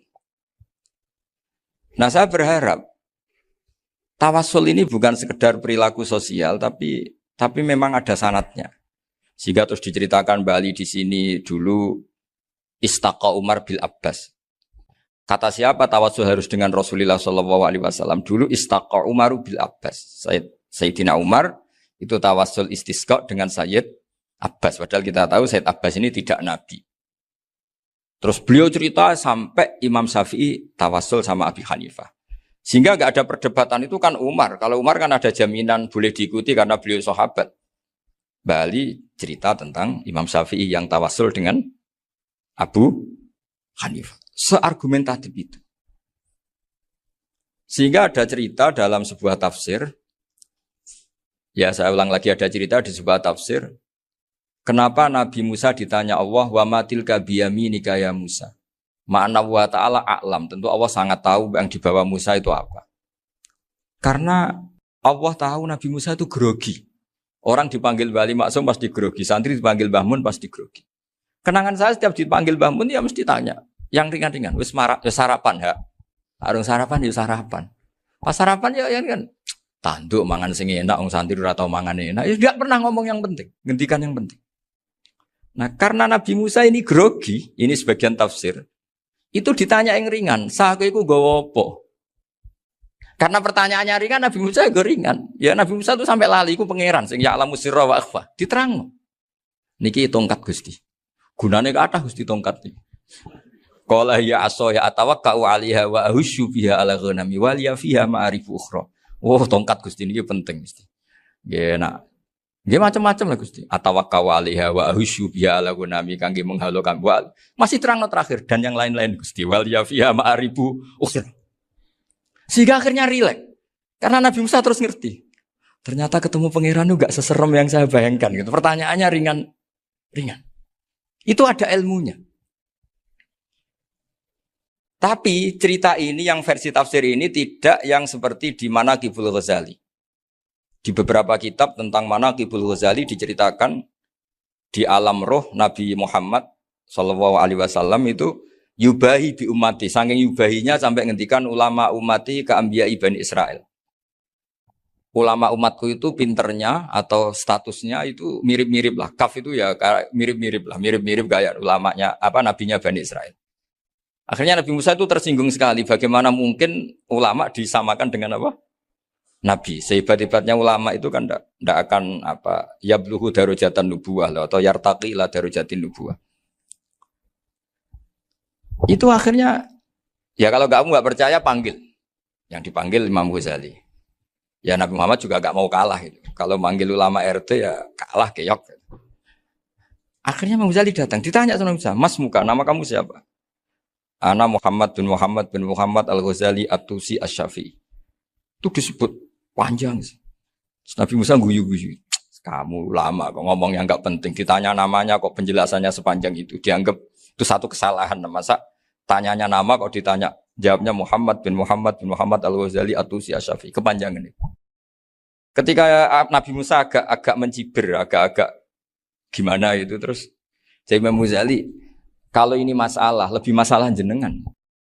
Apa itu? Yang tanya jenengan tuh Allah ya alamu sirra wa akhfa. Dan Allah hanya tanya wa ma tilka biyaminika ya Musa. Harusnya jenengan jawab aso ya titik, bukan kepanjangan.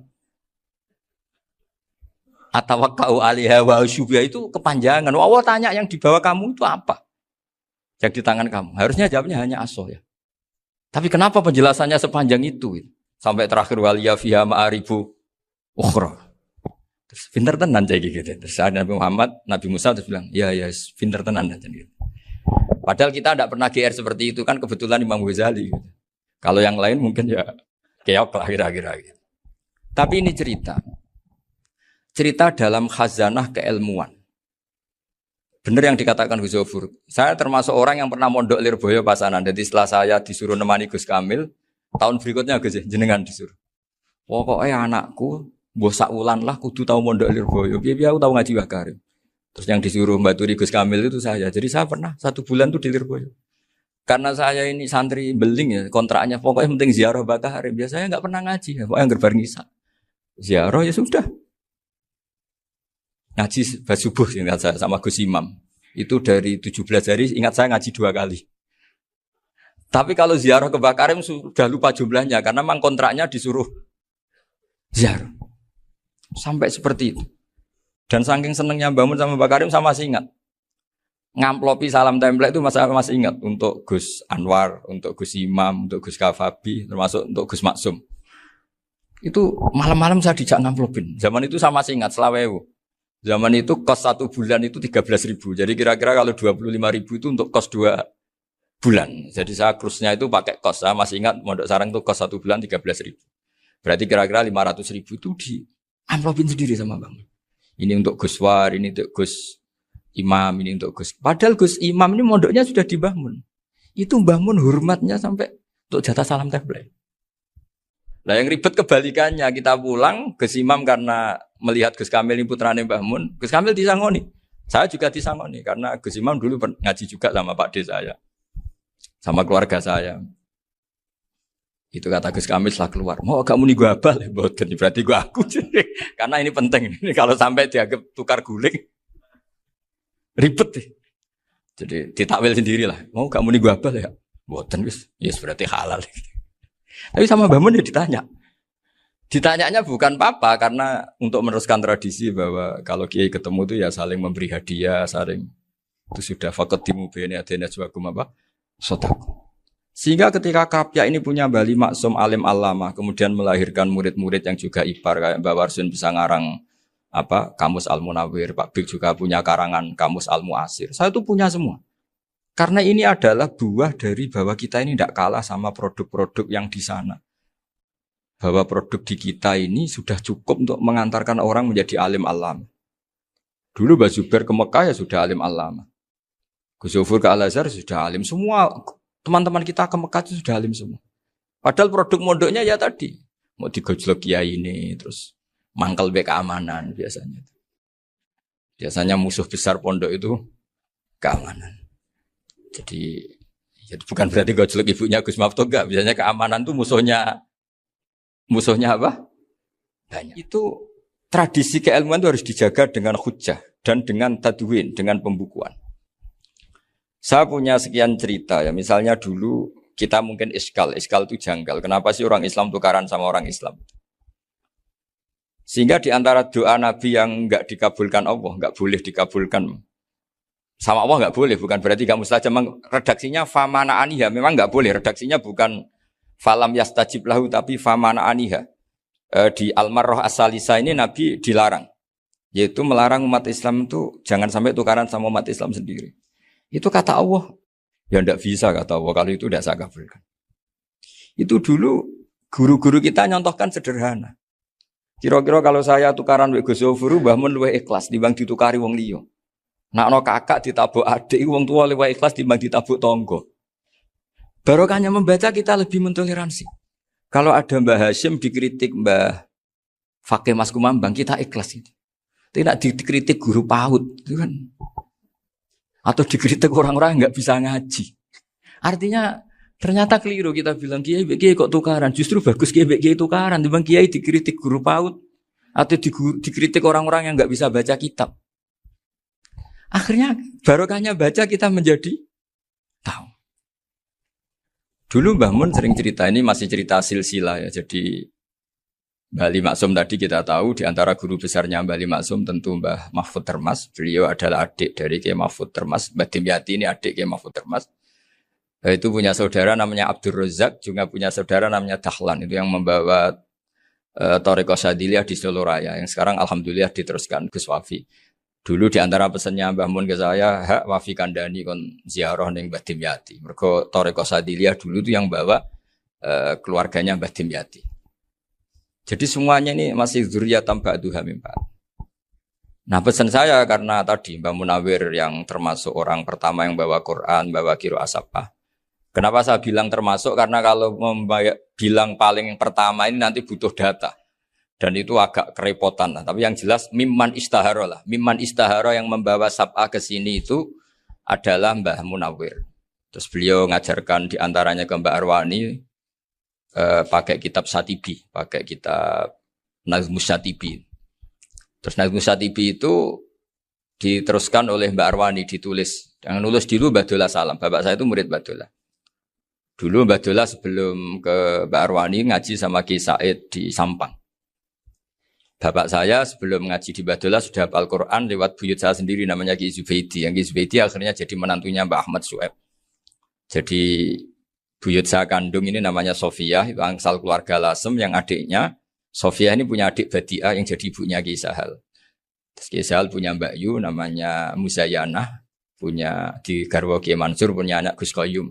Jadi dulu ibu saya, ibunya Gus Sofur, ibunya Pak Maftu itu semuanya di Lasem. Karena saya dari keluarga Gen ya Lasem, dari keluarga sanad guru ya Lasem. Tapi Lasem Badawi itu dulu ngajinya di Mbah Umar Harun di Sarang. Mbah Umar Harun ini menangi Sayyid Ahmad Zaini Dahlan. Sayyid Zaini Ahmad Zaini Dahlan ini punya cucu keempat yang hidup di Sedan. Terus makamnya di Lasem. Namanya Habib Haidar. Itu yang nulis biografinya Mbah Maksum. Mbah Maksum bukan Bali. Biografinya Mbah Maksum. Itu ditulis oleh Habib Haidar. Namanya Haidar bin Hasan bin Sodaqoh bin Ahmad Zaini Dahlan. Nah, Habib Haidar ini menantunya Sayyid Hamzah Sato. Hamzah Sato itu Hamzah bin Abdullah bin Umar. Itu kakaknya Sayyid Abi Bakar Sato, Sohibul I'anah. Nah Sayyid Umar ini yang dulu ngajari mbahnya Mbah Mun namanya Ahmad bin Su'aib. Nah di antara ajarannya adalah baca kitab-kitab kecil yang bisa dihafal. Dibawalah ke sarang jadi metode muhafadzah. Tapi kemudian lama-lama oleh pondok itu jadi syarat kenaikan kelas. Dulu gak ada muhafadzah untuk kenaikan kelas ya, supaya orang alim itu harus hafal. Lama-lama dipakai syarat untuk muhafadzah. Jadi semua ini sanad harus kita ingat supaya kita bisa menjaga tradisi. Termasuk tradisi ini kiai seneng jagungan, terus ngomong ra penting. Itu juga sanad. Setahu saya Mbah Mun itu kalau ketemu bapak ya guyon terus. Saya punya kenangan tuh yang dulu agak iskal tuh begini. Ada isu lah, entah isu entah hoax entah apa, ada kaji itu agak beling itu, pokoknya beling lah. Seneng siapa itu, rondo lah apa. Pokoknya beling gitu. Ketika Mbah Mun dilaporin tamu kalau kaji itu beling sama rondo itu. Mbah Mun tanyanya lucu. Lho ayu no cung. Wahyu banget Mbah. Wahyu. Itu bapak juga bakas ayu nih. Dulu saya sekali ini kiai kok bakas wong ayu, bakas budine barang lah kira-kira gitu. Tapi setelah saya tambah alim, tambah ngerti itu, kata bapak gini, ya apik bakas ayu hak timbang iya no malah qadzaf. Ternyata seni. Sekali Mbah Mun atau bapak bilang, waji kok zino kaji, maka larinya ke qadzaf. Maka menghindari bahasa menuduh, ngomong yang enggak penting. Loh ayu no. Jadi kiai dulu tuh orang sok suci tapi menghindari hal-hal yang. Jadi punya seni untuk ngelola kehidupan. Orang bermalam-malam jagungan sama teman asik itu kan perlawanan terhadap nafsu kita, syahwat kita untuk mungkin nikmati dugem di bar atau di tempat-tempat maksiat.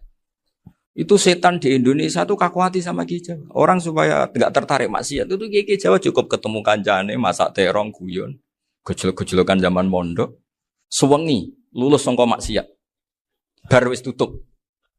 Perlawanannya sederhana, nggak pakai tahajud, nggak pakai wiridan. Karena Ki Jawa juga koyoke rapati potongan ahli ibadah gitu. Itu jagungan. Gitu. Jadi setahu saya itu pernah lihat Bali itu sekali ketika beliau ngisi ceramah di Mbah Hamid Bedowi. Saya masih kecil diajak bapak. Dulu kalau bapak ngelihat Bali sama Mbah Hamid itu mesti nangis. Karena dua orang alim bertemu. Yang akhirnya ya bisanan itu. Mbah Hamid punya anak Gus Nasih, di sini ada Mbah Nafisa, terus jadi Mbak Salih Hindun itu.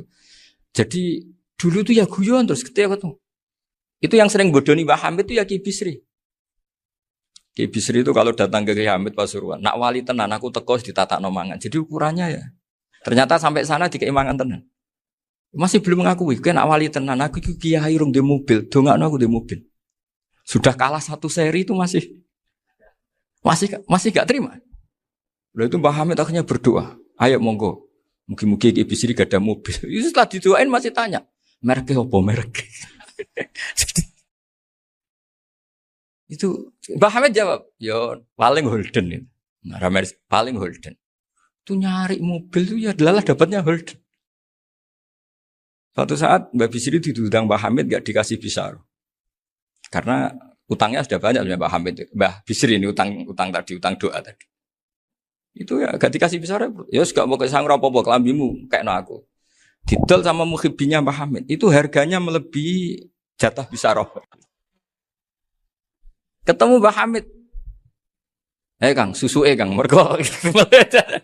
Jadi dulu itu rileks, makanya ini yang diceritakan ke Zofur. Sebetulnya kalau kiai-kiai itu bersanat itu ya rileks, hidupnya itu rileks. Karena rileks ini perlawanan terhadap kemungkaran. Saya dulu musyawarah sering sama Gus Zofur usul fikih. Itu jelas di antara yang ditulis Lubil Usul itu.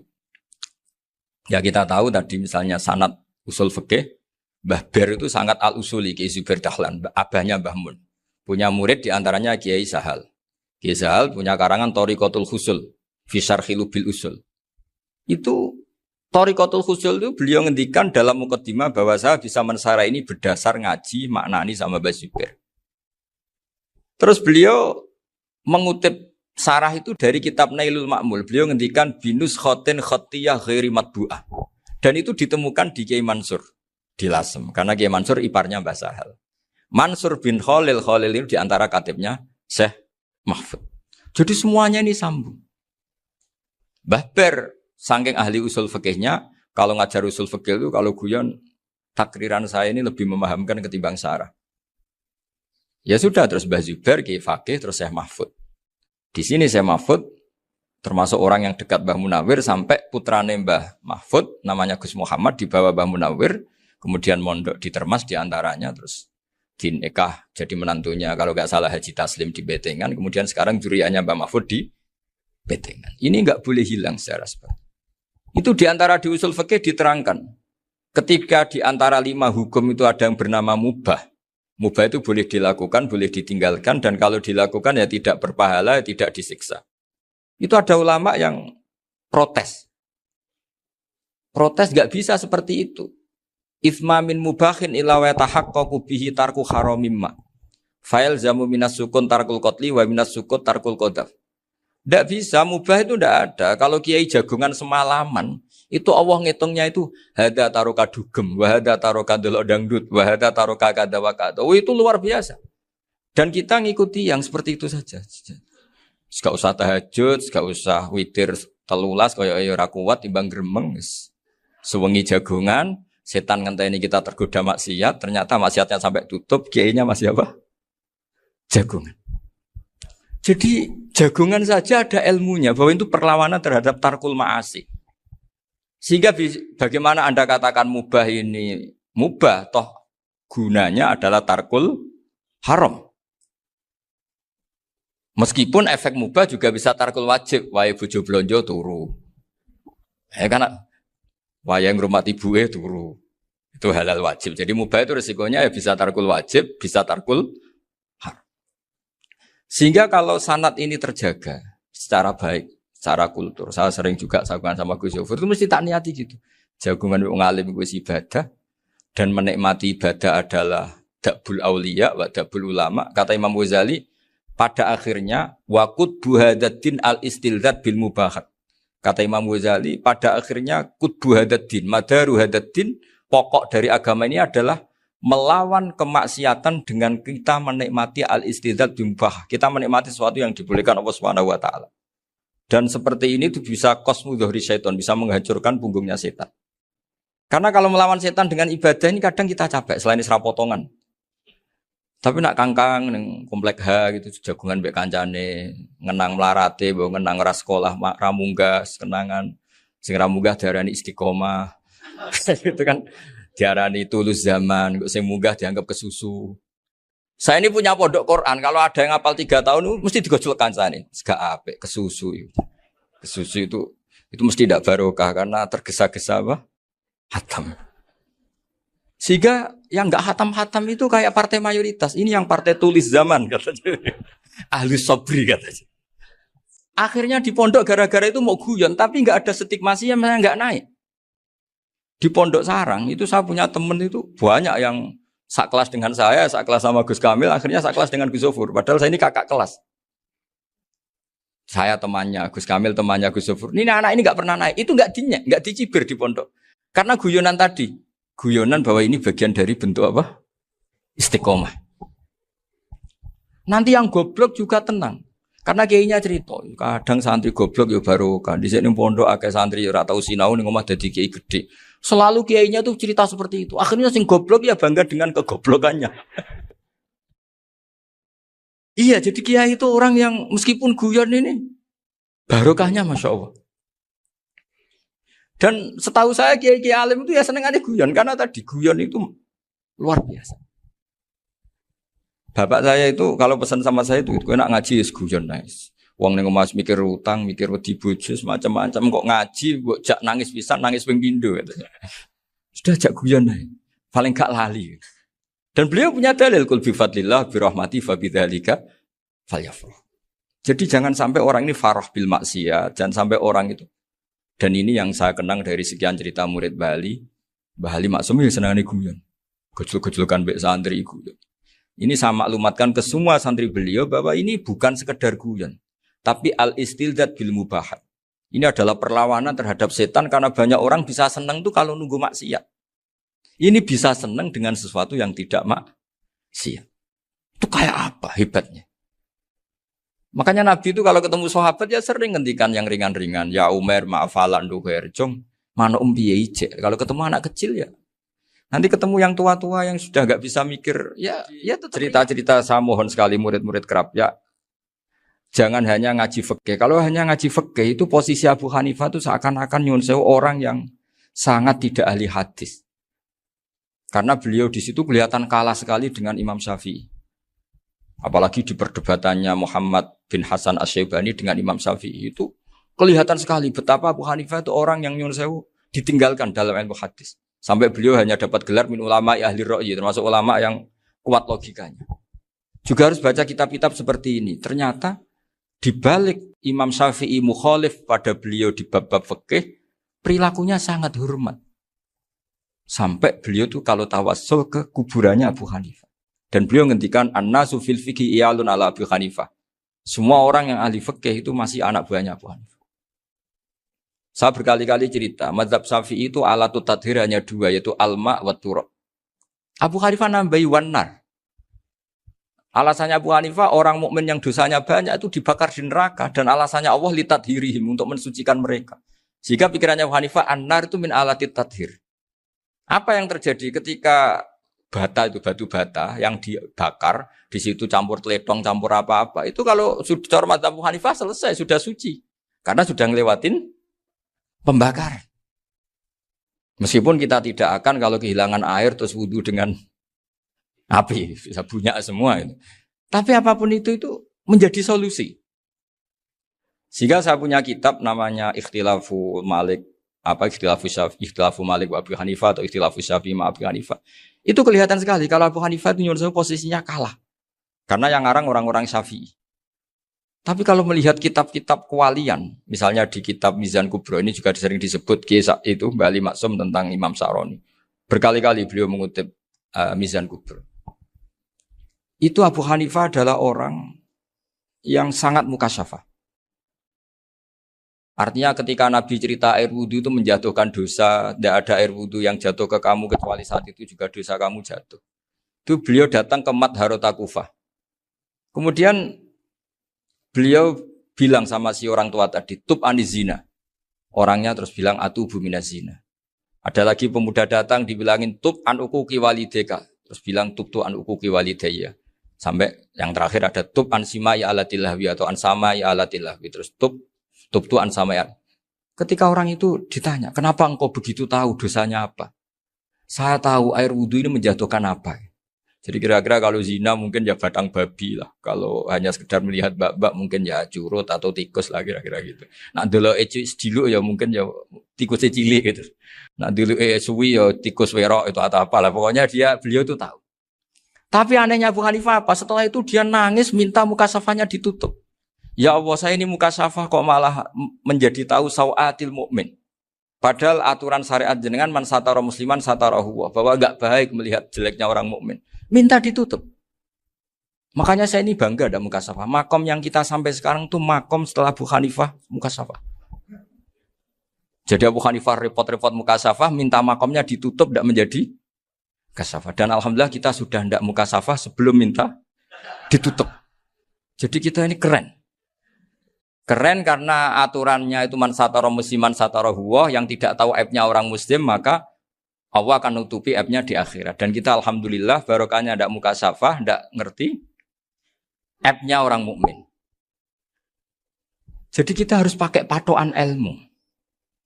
Saya ulang lagi, kita harus pakai patokan. Makanya saya tahu betul ketika Kiai Hamid Pasuruan, beliau dulu ngaji Jamul Jame, ngaji Juman, Bali Maksum di sana sama Gus Habib, sama Gus Muhammad bin Mahfud. Termasuk mbah saya kandung dulu Kiai Sidik. Mbah saya yang dari itu juga ngaji di Termas. Bapak saya dulu Kiai Nur Salim ngaji di Buyut Baiti. Dulu itu kawin juga sederhana, kayak cerita Gus Zofur. Jadi bapak saya kandung itu Kiai Nur Salim itu ngaji di Mbah Baiti. Mbah Baiti itu adik kandungnya buyutnya saya dari ibu. Nah Mbah Baiti itu teman akrabnya mbah saya namanya Kiai Nur Sam, Mbah Nur Sam. Singkat cerita terus Nur Kiai Jorabin arah-arah bekno itu. Setelah bapak saya ke Badullah mau ditawarin jadi mantu, kata bapak saya kula pun dipek mantu Mbah Baiti. Akhirnya dapat ibu saya itu. Karena ibu saya itu cucu Mbah Baiti, cucu lambung. Jadi mbahnya ibu saya itu Mbak Yunya Mbah Baiti. Namanya Mbah Sofia tadi yang dapat Mbak Idris itu. Yang Mbak Idris ini bin Umar. Ya Mbah Umar yang mbahnya Mbah Hamid. Hamid bin Abdul bin Umar. Kalau bahasa itu Fatimah binti Idris bin Umar. Dulu kecilnya Mbah Idris namanya Abdul Khalik. Kalau kecilnya Mbah Hamid namanya Abdul Mukti. Kalau kecilnya Mbah Maksum namanya Muhammadun kalau nggak salah. Dulu itu orang dulu itu namanya dua-dua karena diganti ketika musim apa? Haji. Jadi ini terjaga. Sehingga tidak ada ceritanya kiai-kiai yang jagongan kemudian santrinya itu yang agak-agak khawatir. Kiai kok sungi-sungi jagongan, gak tahajud, gak duha, itu tidak ada. Karena ini dianggap fi'lul mubahat untuk melawan mungkar. Jadi sehingga di kitab Ikhya diterangkan, kamu jangan ngira orang-orang soleh ketika jagungan itu min ahlil bitolah wa takasul. Itu orang-orang yang pemalas itu enggak. Tapi mereka bisa mengasyiki Allah. Bahwa dalam jagungan ketemu teman ya asik, gejul-gejulkan sama Pak Maftuh ya asik. Dan keasikan ini bentuk perlawanan terhadap keasikan harus dengan maksiat. Itu kayak apa kalau kita ngaji sampai seperti itu. Termasuk tadi yang diceritakan Pak Maftuh kitab Hunyah. Semoga beliau cerita juga pernah belajar. Saya pernah belajar kitab Hunyah khatam. Itu diantara yang diceritakan Syabdul Qadir Al-Jilani. Tadi kata beliau Al-Jilani dipakai Jim Al-Jilani. Ini agak beda dengan kita. Mbah Zubair itu punya kitab namanya Al-Qolaid Al-Uluyah. Beliau menfatwakan nama-nama ajam itu kamu bebas. Ajamiyun fasna' bihi masyita. Sehingga kita kalau punya kiai harus mau kolal ustukhri. Sehingga mau kolal istukhri. Tirmidzi juga nasibnya sama. Qolat rawahut Tirmidziyu. Sing sitok rawahut Turmudziyu. Yang satu rawahut Tarmidhiyu. Ya karena kita keluarganya Tarmidhi apa enggak gitu. Makanya kata Mbah Mun sama masih ingat. Kata cerita Gus Zofur tadi, adabnya Gus Zofur itu cerita tentang keluarga ibunya. Padahal keluarga ibunya juga orang-orang soleh yang luar biasa. Itu kata Mbah Mun, kowe roh jenenge Imam Bukhari tahu ya. Jenenge sapa? Saya nyebut Muhammad bin Ismail bin Ibrahim bin Mughirah bin Bardasbah. Lah iya Bardasbah mbok waca Bardisbah yo. Lah cara kene mbok Parmin mbok Parlan. Jadi Bardisbah mbok Bardasbah iku cara kene yo Parmin mbok. Iku rak Mbah Fadl Senori, dadi kabeh diwaca Arab. Jenenge Mbah Umar Harun. Dhisik yo wong sarang, Mbah Harun, Mbah Kiro nang yo ora roh, wong dhisik yo wong kuno ya. Jadi kalau versi Mbah Fadl, termasuk yang pertama bikin nasab Mbah Maksum itu tulisannya